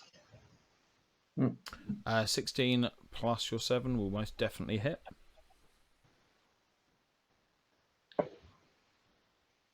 And a 1 on the dice. Plus your 3, so that's a total of 4 points of damage to that guy. You've still got 2 actions remaining. I'll attack again. Oop. I got a 6 on the dice. Unfortunately, with your plus now 2, that will miss, but will not critically miss. So you still have 1 action remaining. I'm going to run away. Okay, where would you like to? Ooh. Yep. Can you then? You are going to then take a little bit of fire. God, bloody hell. Another 4 points of damage from the fire. Can you then roll a d20 and preferably try and get more than a 15? As much as you can control the random roll of dice. I got 12. Okay, unfortunately, you are still finding these little flames licking at you, just minorly burning you away, very pleasantly at this moment. After that is then the fire methods. One of them is going to move towards Zonk. Just going to roll a d4 to just find something out. Luckily, you notice it sort of try to think about trying to strike you again with that, but it sort of goes, and it sort of realizes it's not quite ready to fire off its fire again. It's going to take it a little while to get it ready, so instead it is going to try and bite down on you with a 25 to hit Zonk. That's a hit. And it deals 3 points of regular damage and 2 points of fire damage on top, and then it's going to try one last time. If this hits, it'll be incredible. Nope, with a 9. So that completely misses. Not a named character, so can't critically fail, otherwise it would have done. The other one is going to strike out at Reynard with a 26 on the first attack.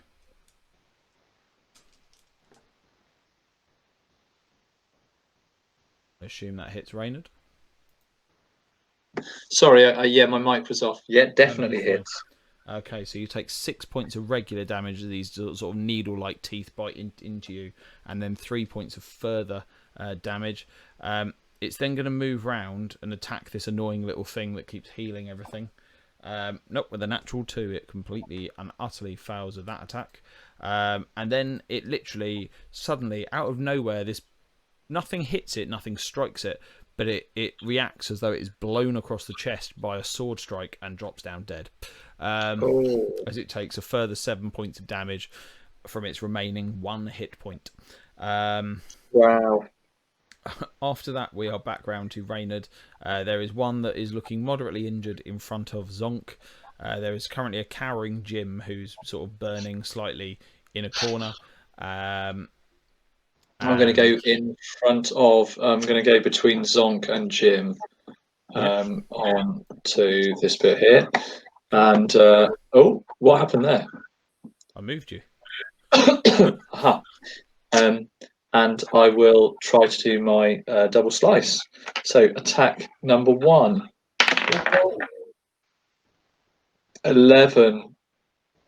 In total, unfortunately not. Yeah. And second attack. 13. Unfortunately, neither of these do hit. You feel that the fact that you're burning is providing a mild distraction to your ability to hit things as you take a further 2 points of fire damage, and we need another d20 roll to see if you manage to stem the slowly burning. 15 exactly. You finally manage to, with the sort of the sweeping action of your sword, even though you miss, it manages to whip away the flames, and luckily now you're no longer taking any more of this rather irritating damage. Yeah. After that, we Perfect. have Zonk. Is the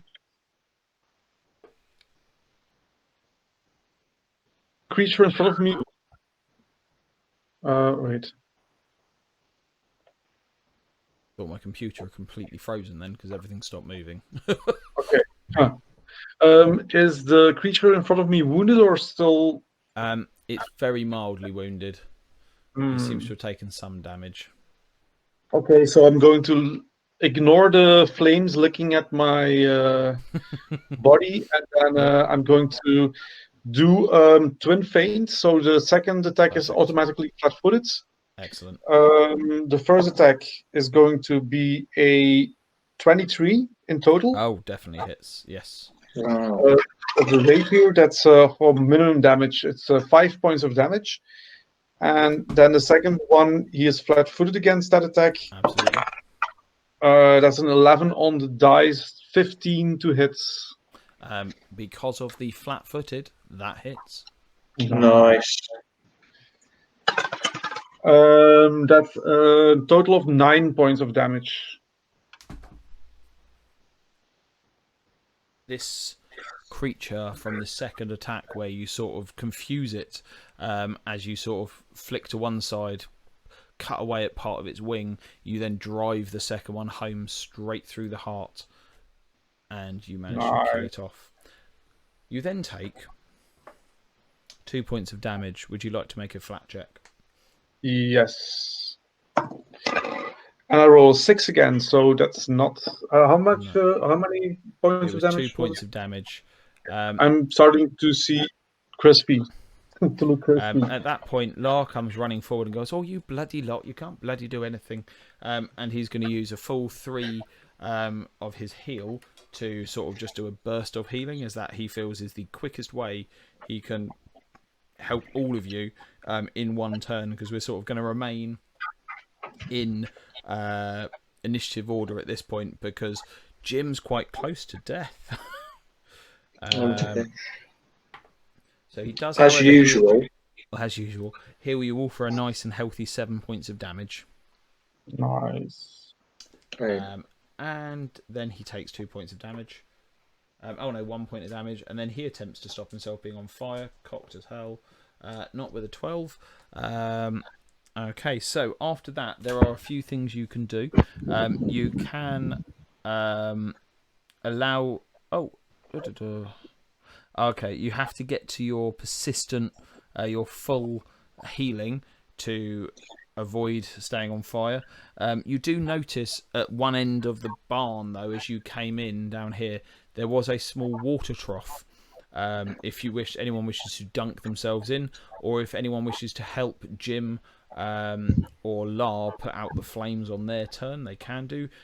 Jim, it is, however, your turn. Can I make it to the water trough? Yes. Oh, So you go over there, sort of charging off down into the south and just dive into what is something equivalent to about the size of a sink. But that is enough to sort of quell the flames off of you. at that point, I assume that Zonk and Reynard between them sort of turn around to La and start brushing him down and knocking the flames out off of him. Yeah, and I'm going to roll on the ground as well. Cool. That's fine. And yeah, with that, you've managed to sort of get rid of the burning fire.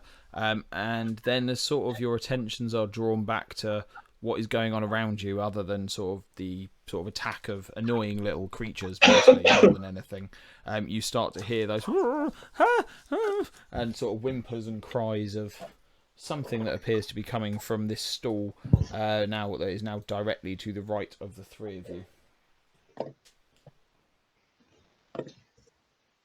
Okay, so I open it cautiously. As you begin to open it, you see three individuals, a male, a female, and a younger child. They sort of seem to be able to move around the post. Their hands are sort of lashed together, but they're sort of rope. The rope is almost more like harnessed to them to this post that is in the centre that would have functioned, you assume, as sort of a feeding bin for animals normally. As they look up, they sort of see the two of you, sort of, or three of you, sort of from that point. Oh, phew, we found some survivors. Brilliant. Help, please, just sort of, as sort of the male seems to manage to shake this gag that has been in his mouth free. Oh, come on, please, oh, let us out. We've been here for days. Yeah, and I go to try and give them a hand untying them. Cool. If it's been done in combat, we'd require sort of a reflex sort of dexterity check, but at this point you've got enough time, it would appear, to sort of free them. As soon as you free the male, he turns and starts to untie and sort of pull apart the ones binding, particularly his daughter, leaving you to free what you assume to be his wife. As they are freed, they try to continue to talk, and very quickly the male, who begins by, "Oh, my name is Riker," and sort of he just looks like he's struggling to talk. They look hungry, they look thirsty, they look almost famished at this point, and he sort of starts coughing as sort of his throat is so dry from the sort of lack of anything. However long they've been here. I have some of this water, and I'll take them over to the water trough. Yeah, you sort of look into the water trough. It doesn't look as clean anymore, as Jim sort of used it as a bath. Wait, Jim. I've got some water on me. I hand them my water skin. And sort of almost desperately and hungrily, they sort of grab it, and sort of some kind of human instinct takes over as the dad grabs it and starts to almost drain the whole thing instantly. And then sort of at the last moment, he sort of remembers himself, passes it to his wife, who then very quickly hands it to the daughter, and he sort of breathlessly, "Oh, thank you. We didn't think we were going to live. This is my family, myself, Rykart, and Sarah, my wife, and Emma, our poor little daughter. We've been dragged here and left to die almost." And tell us, who have dragged you here? Who have dragged you here? No idea who she was. She was some mad little halfling wearing some kind of hood made from rats, claiming that she had to return the world back to where it came from, and there were then these creatures that she's spent talking to, who claimed to be from the hermitage. They kept talking about the hermitage and those bizarre creatures out there that came and have been left to guard us. But the other ones, these ones that claimed to be from the hermitage, they were odd as they came with this strange loose skin, and then the hermits exploded as these quite literally hideous purple worm-like things with gnashing teeth erupted from them and devoured the poor Lindell brothers, who, you know, they weren't the greatest of folks, but, you know, they did the best they could. Um, and sort of at that point, he sort of just crumples and falls to the floor. His wife is already crying, and the daughter is sort of wailing as the sort of this memory is sort of drudged up. Oh, I'll give Zonka that look, that knowing look, because of course we know who this halfling is. Well, you are safe now with us. We are from the travelling circus. We are the greatest of shows on earth. We will be putting on a show not too many days from now. And actually, with our circus troupe, you will be most safe, unless, of course, you prefer to go back to your own homes. Did they take you from your own homes? Yes, we own the mill in town. It's we this crazed woman. She came and she took us. She threatened us with these wasps, and, you know, kept claiming that it was all our fault, that the animals were dying and the crops were failing. Is, you know, all of Abberton's fault. That the only way the world would be safe is if she destroyed everything. And did she have a goat with her? No, there was no goat. There were rats, but no goat. And I look at Zonk a little confused, as if I got it wrong the first time. It's the halfling we killed, I think. Ah, yes. Yes. Yeah, The you mill remember, is based on the description they give, you remember it as being the one that attacked the circus at the end of the first sort of night of the show. yes, that's right. Yeah. Well, the mill is now safe. We've certainly brought that to rights. There's no longer any wasps in there. That's for certain. I can tell you that. So I think maybe your home is safe to go back to. No need to join us at the circus. But if you would like to spend the evening there, having, or the day even, having nourishment, we've always got a stew on the go, haven't we, Zonk? Yes, we do. We've had a wasp stew. We've had rat stew. We didn't have goat stew though. Shame. But don't you have? Do you need something to eat now? Because I have some rations on me as well. So if you want some strength to travel, At that moment, Armia, sort of the daughter, looks up and goes, "Mummy, this goblin's nothing like what you said. He's kind. Yes, please, Mr. Goblin. I will. I would love some food. Some food would be lovely. Anything you have. As long as it's not wasp stew. I don't think I can cope with seeing another wasp for a long time." so I've got on me 2 weeks of rations. So I take out half of it, and I see what they need or what they take. They sort of just off the first instant, they sort of grab one each and sort of begin to eat. Armia, however, sort of almost engulfs for the first one and eats it almost in an instant, and then in straight away in that second grabs a second one from your hand before you can even blink and sort of devours that one.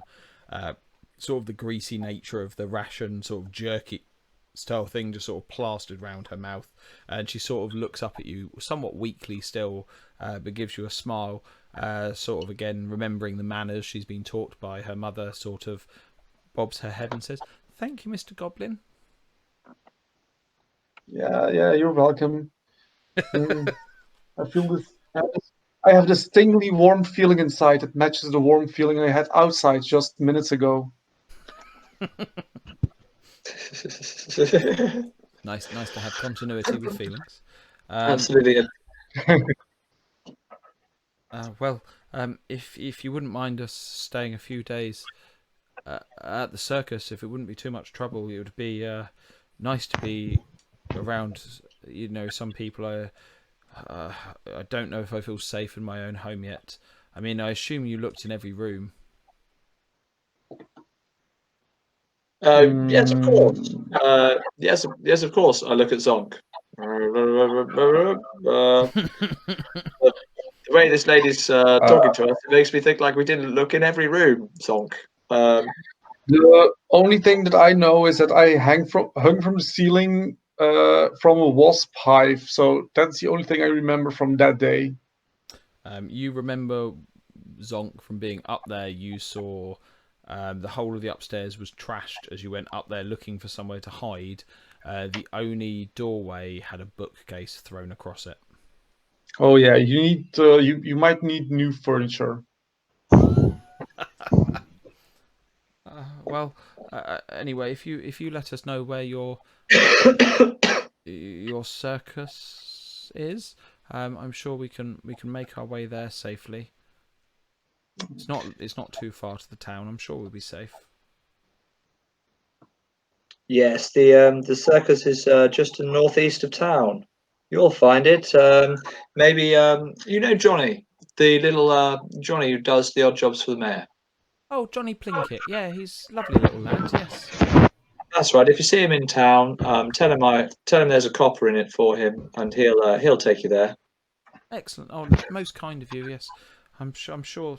You know, people as lovely as yourselves, and would have made quite quite an impact on the town. And I'm sure everyone will know of you. And if not, we will let them know what you've done for us here. And I'm sure you'll always be welcome in Abberton. And if not, we'll always make sure that we can. As long as you are in Abberton, we'll bring you fresh bread as soon as we can get back in our mill. Oh, fantastic! We do love a loaf.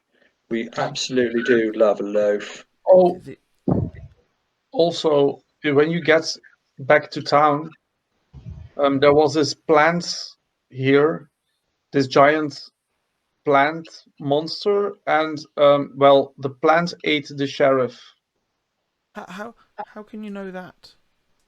because we found the hat and the spurs of the sheriff. And sort of particularly the Sarah seems most taken aback by this. She's like, I mean, that could be in anyone's hat, anyone's boots. I mean, The hat and the boots are just here in these oh bushes. God. You may recognise those. So I'll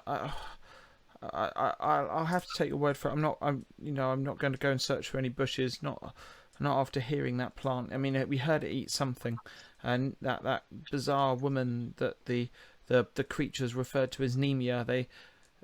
She kept talking about her wonderful little fly trap. But yes, I know she slept upstairs here. Ooh, Well, let's go and explore that part. I dare say we'll find something useful, and I go to head up the stairs. Cool. say As you make it up into the loft and over on the right side, just so you sort of can see, I will reveal the map.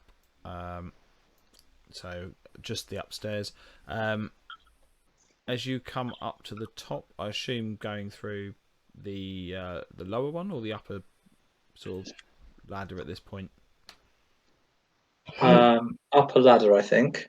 Oh, so as you come up from the ground level, straight in front of you, there appears to be a small bed big enough for a halfling or any other small creature. But directly in front of it, there seems to be almost a sort of scorched. It's not burned as in there's been a fire, but it appears to be a scorched ground and some very strange symbols on the ground surrounding it. Next to the bedroll, the only other thing you notice is there appears to be a vial containing some sort of glistening oil as well.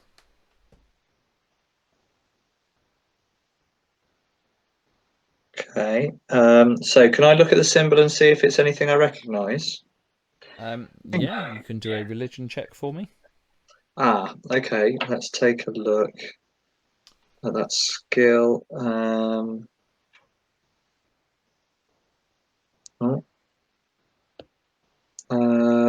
Okay. Yeah. Fine. 19. 19. Somehow, you're not really too sure, but you reckon from your days back in your family life, in one of those many lectures that were given to you about sort of knowledge of the world, you vaguely remember something about symbols of Gosra. But these, although they seem to resonate with symbols of Gosra, you notice that there are some of them that aren't quite right, and it sort of Oh, conjures to mind of you some kind of perversion, some kind of corruption of Gosra in some way. right. Okay. Lars, I've seen these symbols before. In one of those boring religious books, Gosra comes to mind, but something doesn't look quite right. I always did drop off in those lectures. Um, yeah, I barely passed that class, actually, if we're being honest with one another. He pipes up as he sort of comes up next to you. Oh, there's some demon ruins. Yeah. It does look like it's meant to be Gosra, but clearly some little bugger's been doing stuff with demon worship. Oh, Oh dear. Well, that certainly confirms some of our suspicions, given what we ran into at the church, Lars. Um, right, some demon worship indeed. That's no good for anyone round here. Oh no, can't have any of that, Um, can we? right, these horses then. I think it's time we considered everybody that we weren't going to go to the hermitage on these horses, don't you think? yes. There was Ooh. Strange noises from Zonk. was lying around here, right? Wasn't it? There was an oil lying by the bed, yes, just over here. Okay. Can I check it? What it does, or Yeah. You would need an alchemy of some kind, I think. nope, no alchemy sets near me. So, or anyone that, I mean, you can turn to Lars and he can attempt, unless you have Arcana, to identify what it does.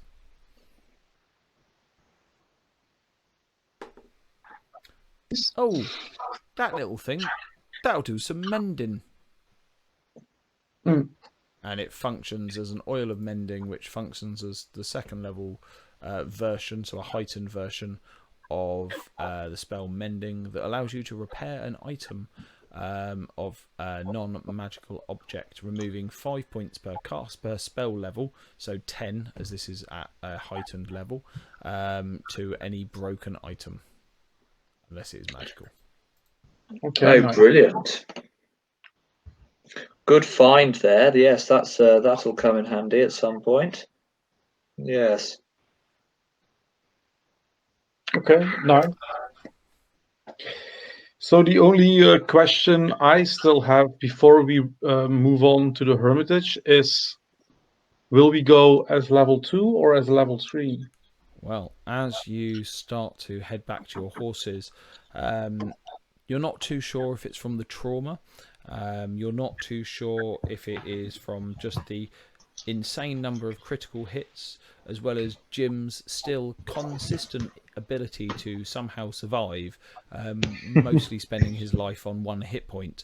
But you do suddenly feel more powerful. And yes, you do all qualify to go up to level 3. Wow, fantastic. Love it. In terms of hit points, your maximum hit points go up. However, whatever hit points you're currently on is what you will stay on until you rest or receive healing. Yeah, I'm still a bit wounded. Well, in that case, should we do some sitting down, and I can make you feel a bit better before we go on this day trek to a little demon hermitage. Probably best if we're all fighting fit. Yes, great idea. Lars is going to sort of have a look over each of you. How injured is everyone in numerical values? 6 points of damage still. Cool. And Reynard? 17 points of damage. Ooh, and how much is Jim taken still? I've got 12 health points. Okay, so looking at Jim, who's currently sitting on 12 health, he sort of notices the number of burns and everything else on Jim. Just let me help this one. You know, he loves an injury, so you know.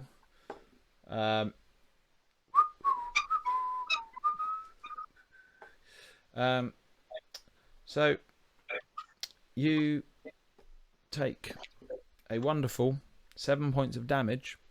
As he rolls yet again a natural one, attempting to heal Jim. Oh, bugger that! Let me do better than that. And he literally casts heal on you, and then heals you for 16 points on max healing. So you are now at 21 health after all of that chicanery.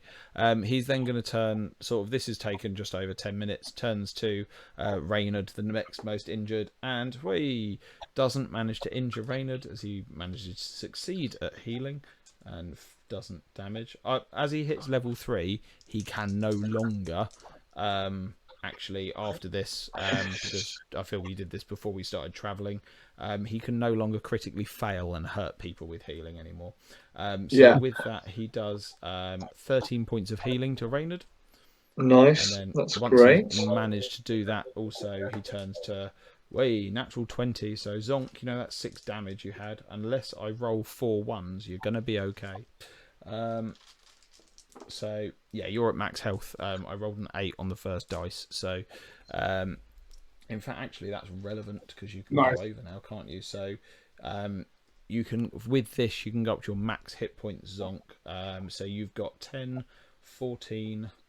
You get 17 points of healing from that. So whatever your new max is, obviously you can get closer to that now as well. Okay, nice. Ooh, yeah. So yeah, you should be okay there. Yeah, I'm fully healed. Yeah. Jim's looking quite nice and healthy with his new hit points. Not currently, obviously, as he's sort of just always takes the brunt of any natural one from things. So after that, we begin to make our way to the hermitage itself, and this is literally going to take a little bit of travel in itself. So you do quite literally have a 12-mile journey, which is going to, even with the horses, because what you know from what you spoke to the mayor about is that it isn't an easy task, it isn't an easy journey, and the first sort of 10 miles or so, which brings you up to sort of the evening, even on horseback, unless you want to run those poor horses into the ground, you get towards the coast, and you arrive at what appears to be a path leading downwards along the cliff edge. It is now getting quite late. Anyone without dark vision is beginning to struggle to see without light, and La sort of has been, as the sun dipped, sort of casting light to allow sort of those among you to see, really. Okay, and do we see any sign of a camp, like another fire, looking out for either a place the mayor has been or a place they are camped out anywhere? There doesn't appear to be any evidence of any current fires. There is a tree line that is just about probably a couple of 100 foot back from the cliff edge that you've arrived at, but you can't see any evidence in the sort of dying light of anyone else. Okay, then towards the tree line, I'll say, I think we might be able to create a good camp and a good lookout spot from this tree line. So shall we go and tie the horses up and rest for the night?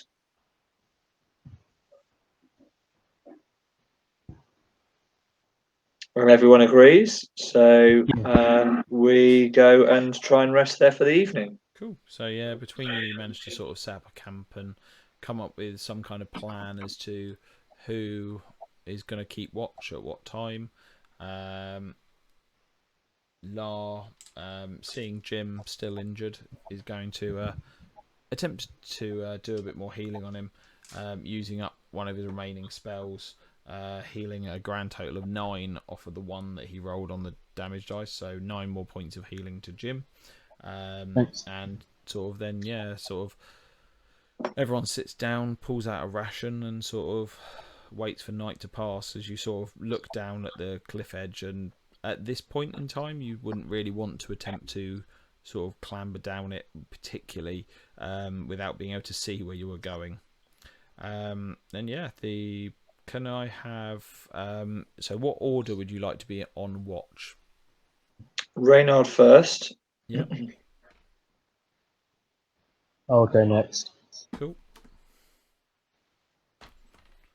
La pipes up. I'll go in the morning. You know, I like to be up early anyway. And then we'll say that's everyone, I think. Yeah, Unless so Zonk's going to go third, I guess. yeah. Zonk,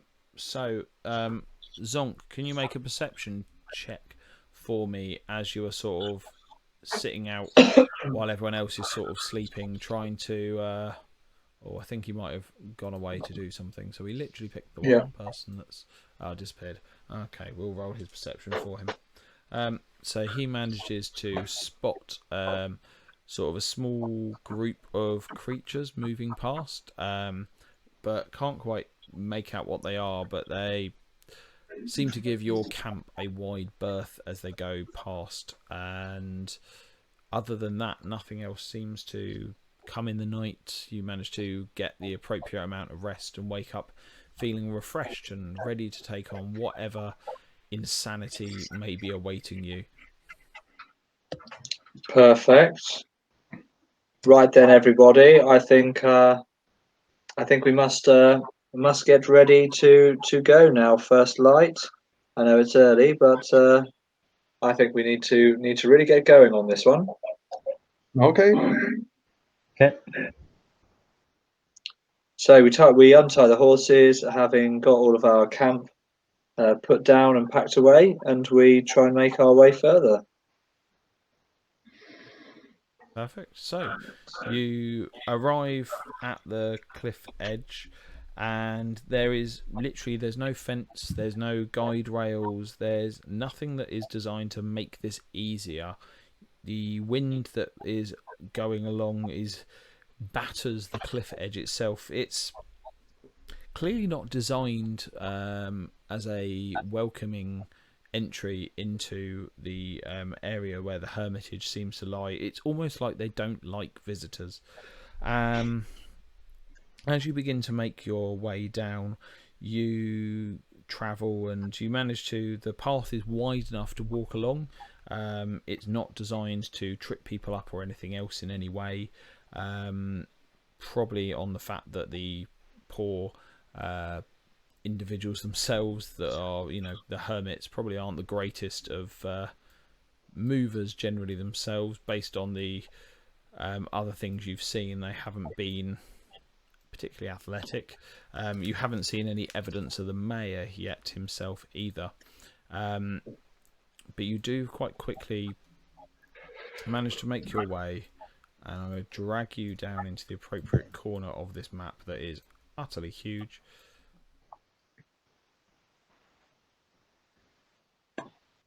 So hopefully that should have brought you to the bottom right of the map, where I've just placed you all. But eventually you come to a wide ledge that juts out from the cliff 50 feet above the inner sea that spills out before you, but is nonetheless splashed with spray and smells strongly of salt. There are 2 buildings that hug close to the cliff wall. One is made of a stone, blackened in places as though from severe spot fires, and the other is a large shed to the north of this area, made entirely of wood.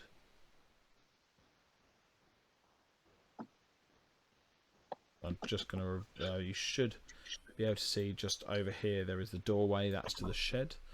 And then I only see the I barn can't still. see. Yeah, I'm with Claudia here. I can't see. Same here. Oh. So, are you in the bottom right of the map? Oh, have I not dragged you? Oh, no, I've got the barn. I've only got the There we barn. go. Sorry. Okay, So there I always we go. forget that. Yeah, I changed the map for myself, and then I don't like to bring anyone with me. So happened to hopefully me you should as be in the well. bottom right and be able to see. Yeah. Yep, cool. Yeah. So you should be able to see yourselves in the bottom right. And this is the main building, and this is a side building. So yeah, the main building is the one to the north of the area, which is this one here, and then the other building over to sort of the west of where you currently are placed is what appears to be the larger stone building that sort of clearly is more purposeful as a building, and is the one made of stone that appears to be the main area.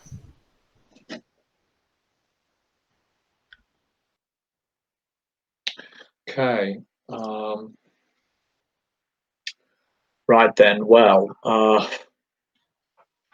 I do hope we find the mayor safe. I do really hope we find the mayor safe here.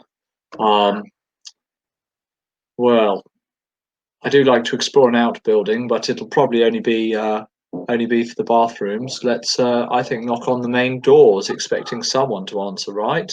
Unless anyone else has other ideas. I'm afraid the demons will answer. Burn down. Yes, you're right. They very well could do. Shall we try and sneak in then instead? That's a good idea. So as you begin as you're beginning your conversations, you notice these two creatures beginning to make their way towards you. They don't look particularly friendly, and you do notice their bellies dragging along the floor, and as they do, this almost like grease, almost slug-like, seems to be coming out of them, but these strange sticky tusked frog beaks beasts seem to be making their way towards you. The closer they begin to get, the more foul smelling anything that is emanating from them seems to be on their pale white skin. Some large pustules on their back seem to literally be dripping this sticky resin out behind them as they make their way towards you. Halt there! Halt there! There's no reason to come any closer. Halt there! Nope. These creatures either don't understand or don't care and continue to make their way slowly towards you. Is there anything else you wish to do in reaction to their approach? Jim, ready your crossbow. Jim, Lars, ready your bow. Come on. Yeah, I draw my weapons and I back away a bit. Okay, and at that moment we are going to go into initiative, please. As they give no shits about what you say. I rolled a natural 1, so that's going to be a 9. 9, still not bad.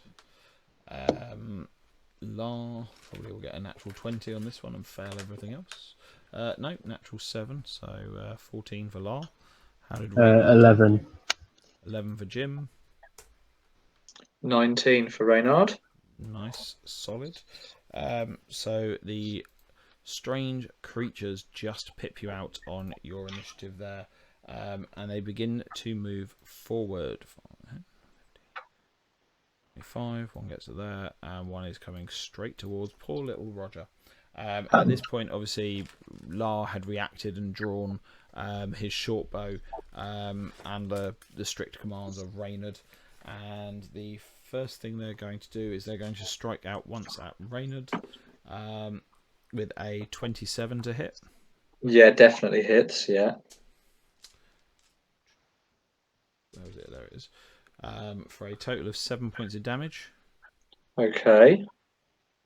And then it is going to, with a penalty to this, attempt to squirt something out of you. This, as it sort of swipes at you with its tusk, it then leans forward, and this horrible greasy stuff erupts from its back. But it being so close, it's not quite able to accurately fire this at you, and this horrible smelling slime goes flying over behind you. After that, the other creature goes to strike Roger with a 22. Will hit with that one and deal a horrifying 12 points of damage to Roger. Ooh, I think he's Roger. got a max of 30 hit points, so he's still standing, and then is going to attempt the same thing.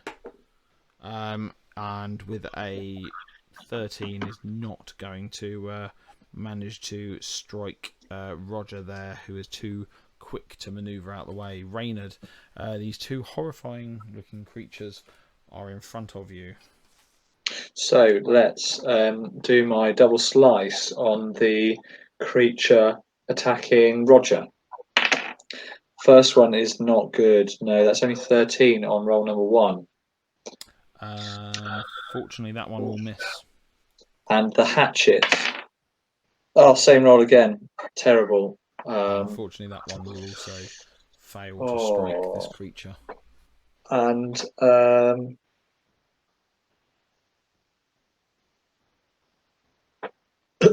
that's what he'll do. Protect yourselves. Okay. Yeah, he won't attack again.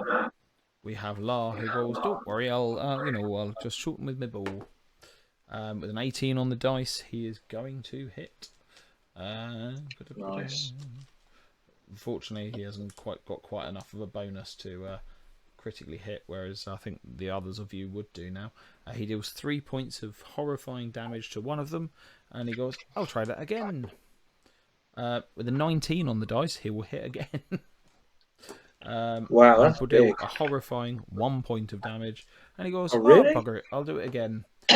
Yeah, rolled an actual 1, and then on the final attack, even with a -1 to the roll, he still manages to hit. Yeah, so he rolled an 18, a 19, and an 18, and that one is a horrifying 3 points of damage. So he goes, "Oh, got quite good with this little thing," and then he sort of goes, "Over to you, Jim." Okay, well, I'm gonna position myself here, Yep. and I'm gonna take one attack. Can you make an acrobatics check for me, please, as you do so? Okay. Natural one there. As you do, you find that the floor is quite slick with grease, and you topple and you land on your ass. Oh no. So you've still got 2 actions remaining, so you can stand up and then strike if you wish. I'm gonna make. Can I attack with Roger? Okay, so you're going to confer an action to Roger and get him to do his 2 attacks. Nice. So go for it. I'd go with the jaws first and then the claw. 11 on the dice. You think you get a +9 with Roger on the sheet I sent you? Hang on, I'll just get it up.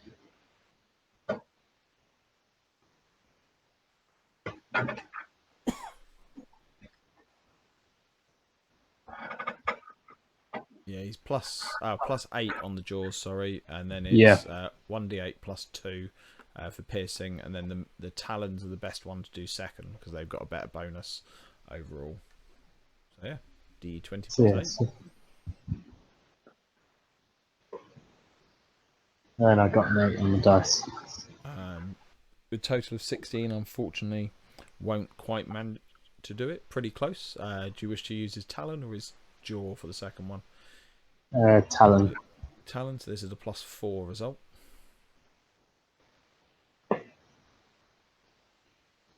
I got a 6 on the dice. Unfortunately, as he's trying himself to stay standing and struggling, he manages to miss with both of those, unfortunately. And then we, after that, have Zonk.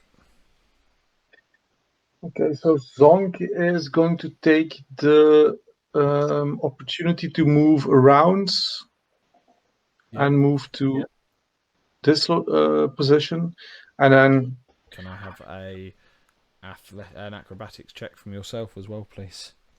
okay, acrobatic skills. That's a 30. Yeah, you Wow. basically use the slime to slide that is on the floor to slide past one, landing exactly where you want. Nice. So I'm going to stab it, and I hope that I roll again a 19 or 20. No, it's going to hit, I think. It's flat-footed against me because I'm It is. flanking. 21. That will definitely hit. Okay, so that's wow, almost max damage. So that's 15 points of damage. Wow, that's big. This one is looking And fairly then injured.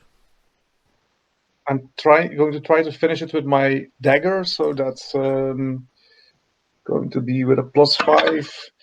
It's only 13, so that'll be a miss, I think.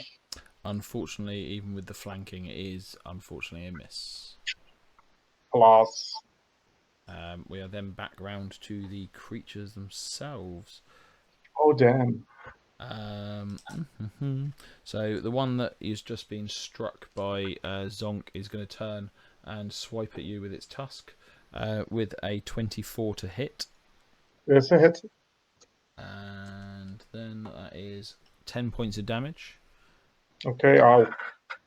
It is then going A lot. to do the next one randomly. It's feeling a bit surrounded. It is going to go for Reynard on the second one. Will probably miss with a 13 in total. Yeah, that misses. And then it is going to turn back and try the last one against Zonk with an 11. Will miss. The other one is going to go and strike at Jim. The first attack with a 4 on the dice is gonna miss. Second attack is gonna miss. And third attack with a natural 19 on the dice does a 20 beat Jim's AC as it is now moved up for level 3.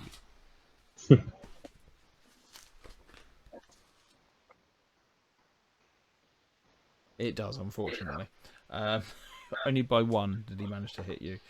And unfortunately, again, clearly things just have it in for Jim. You take max damage with a total of 12 points of damage. After that, we are back round to Reynard. The one to your left is now suffering from flanking against you as a result of Zonk. So it's slightly easier to strike and has also taken damage as well. Yep. So we'll do a double strike on the one that is in front of Roger. So we'll do The one in front of Zonk is the one that's taken damage, so you're going for the other one. Yes, because Cool, no, of what happened to Roger. Yeah. So double He's trying to slice keep on him that alive. one. Cool, go for it. Yeah. It's only 15. 15 unfortunately misses. Okay, let's do the next. This is the second one with a hatchet. Hatchet part, yeah. Oh, that's good. That's 26. 26 will hit. Not Fantastic. critically, I'm afraid. Yeah, and it's only So the close. hatchet, so So close. the hatchet does 8 points of damage. Wow, nice. Nice bit of damage there. Okay, You're still going to have your final. Yeah, so I'll do one more attack. This is at a +1 at the same one. Yep. And it's 17.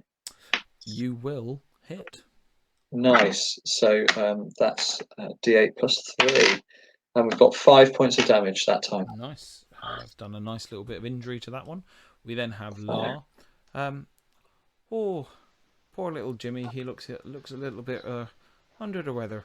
And he's going to cast 3 action heal on both Jim and on Roger. He's only going to use a first level version, not the heightened version, as he wants to save those for later. He does heal you both for 7 hit points. So you've only taken 5 damage each now, Jim, on yourself and Roger. And that is his turn. We then have Jim. Am I still on the ground? You are. If you wish to stand up, you can. Yeah, I'll stand up. Cool. These creatures don't seem to attack you as a result. Then I'll attack. Go for it. Still got 2 actions. Got a 5 on the dice. So won't be a critical fail, but unfortunately it does miss. Then I'll use Roger to attack again. Okay, so spending your final action to give him 2 actions. Go for it. I rolled an 8 on the dice. Unfortunately, as a 16, that one will miss on the first attack. And the second one is a plus 4 if you're using the claw.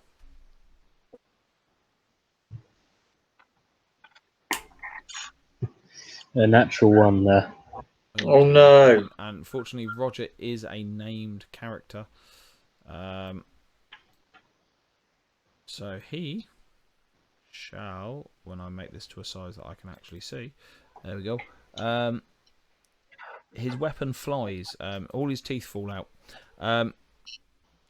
He's very lucky. Obviously, he doesn't have a weapon he is holding, so he is luckily unaffected by that failure. Okay. And then after that, we then have back to Zonk. Okay, so did Lar do a 3-action heal? He did, yes. So he would have got you with that 7 as well. Yeah, and I'm afraid the creatures as well. Yes. Don't ruin my fun. Don't want to ruin everyone's fun with that one. 7 points of healing, right? Yeah. Okay. So I'm going to go ahead and stab some more. So the first one, the rapier, is going to be an 18. Oh yeah, that hits. That's going to be 9 points of damage. Nice. Counteracted the healing nicely. And then the dagger is going to follow for a 16. That will hit as you're flanking. Nice. That's 8 points of damage. It is beginning to look like Christmas. No, it's beginning to look quite injured. Ooh, but it isn't dead yet. It's not dead yet. Since my chance of hitting is very slim with the third attack, I'm going to opt for a shield spell. Cool. Yep. So increase your AC. Yes.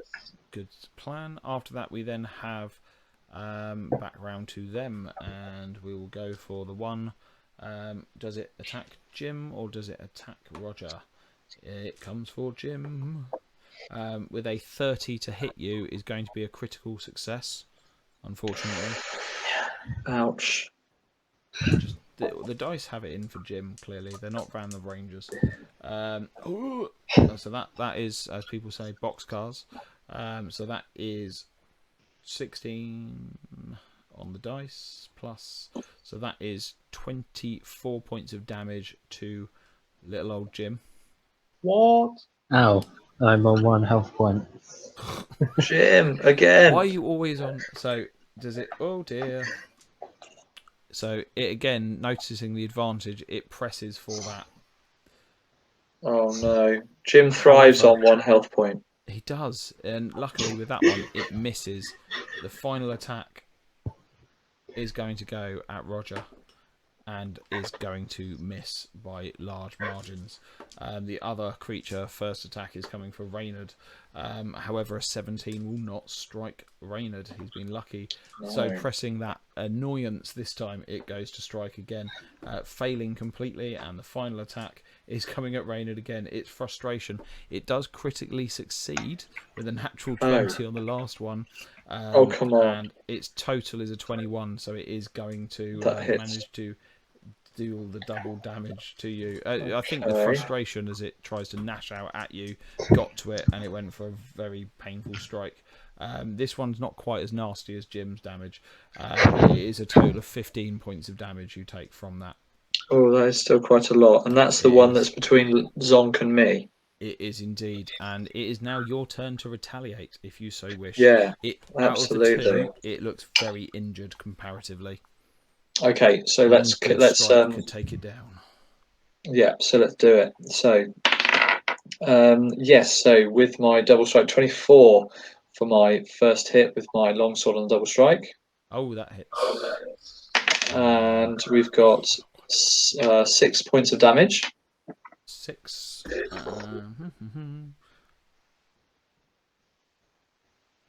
That is enough to bring it down, and you manage to kill that one off. As after it's dug its tusk into your hip and sort of nearly let this gashing wound, you just sort of bludgeon it through the top of the brain, dropping it dead. The other one's still standing. Okay, so I've so then I'll sweep with.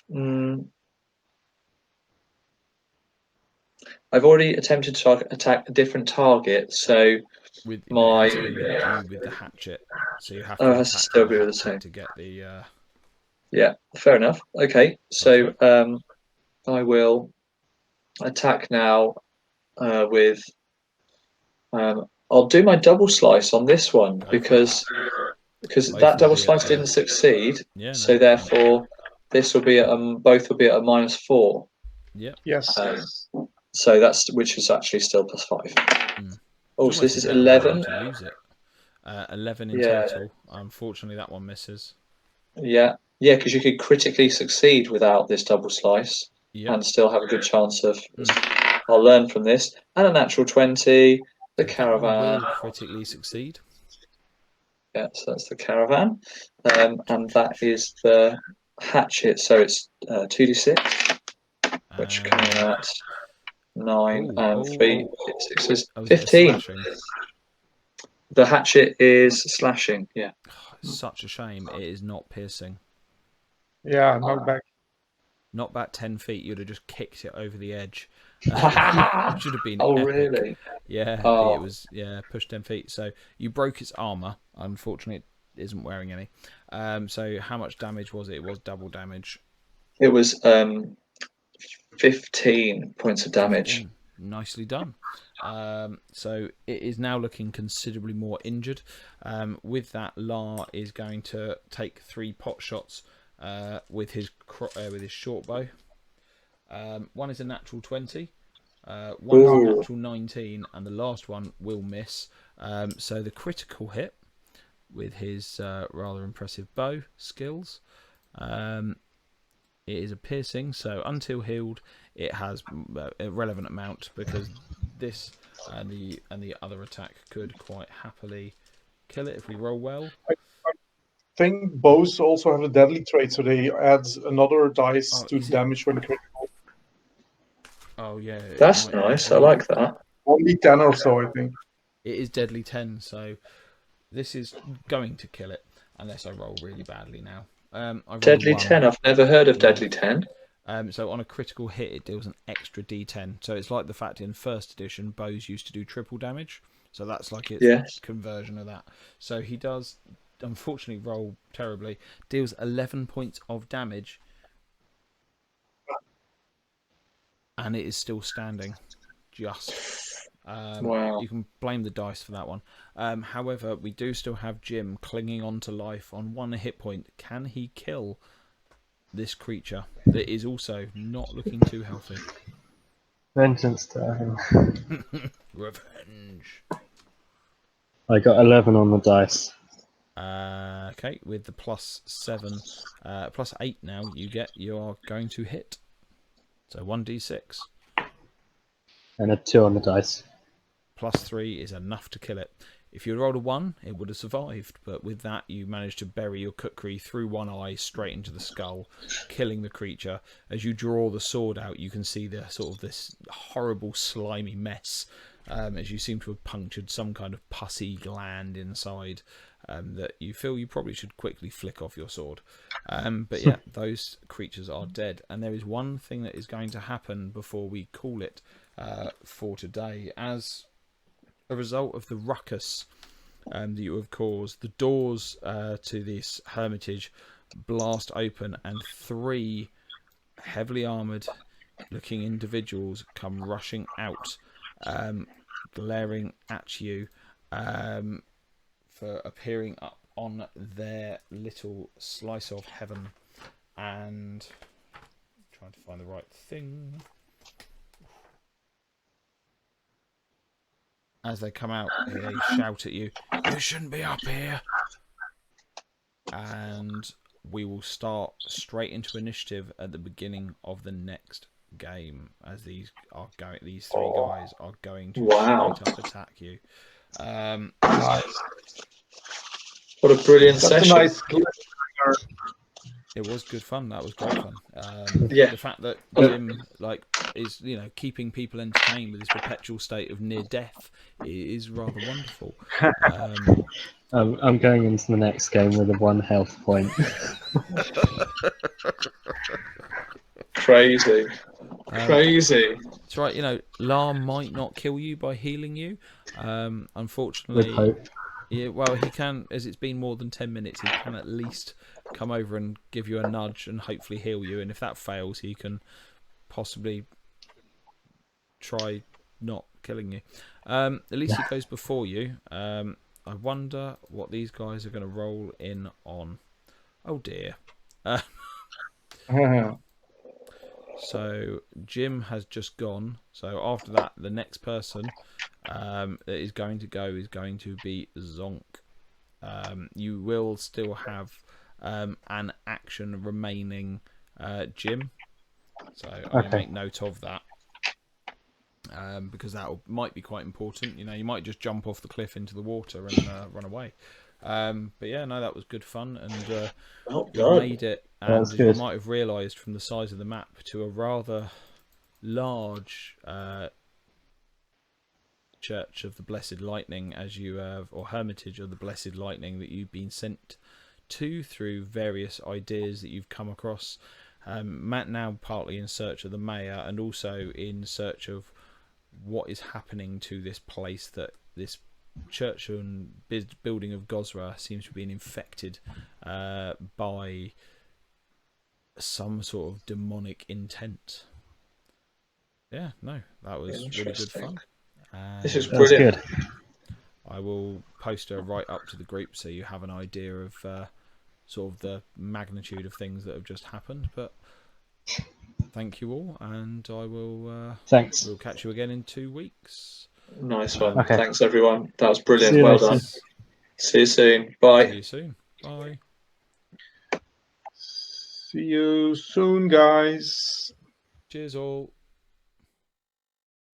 So yeah, that's the end of session 7 there. I hope you enjoyed, if you're watching it now, as our one little friendly viewer is, and I hope that anyone watching it later or listening to it, if it is on the podcast on Spotify or iTunes, I do hope you managed to have a listen. And just again, as a sort of shout out to the person that I did a recording with yesterday, the Ironbound Chest, who's at Ironbound Chest on Twitter, has a really good podcast himself on Spotify that you can find from his Twitter.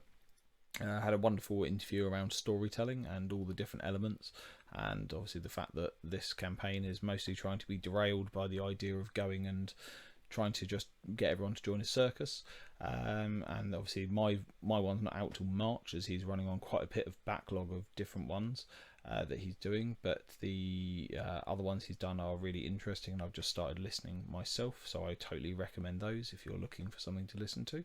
I hope you join us in 2 weeks' time for the next episode, and yeah, keep safe and see you soon.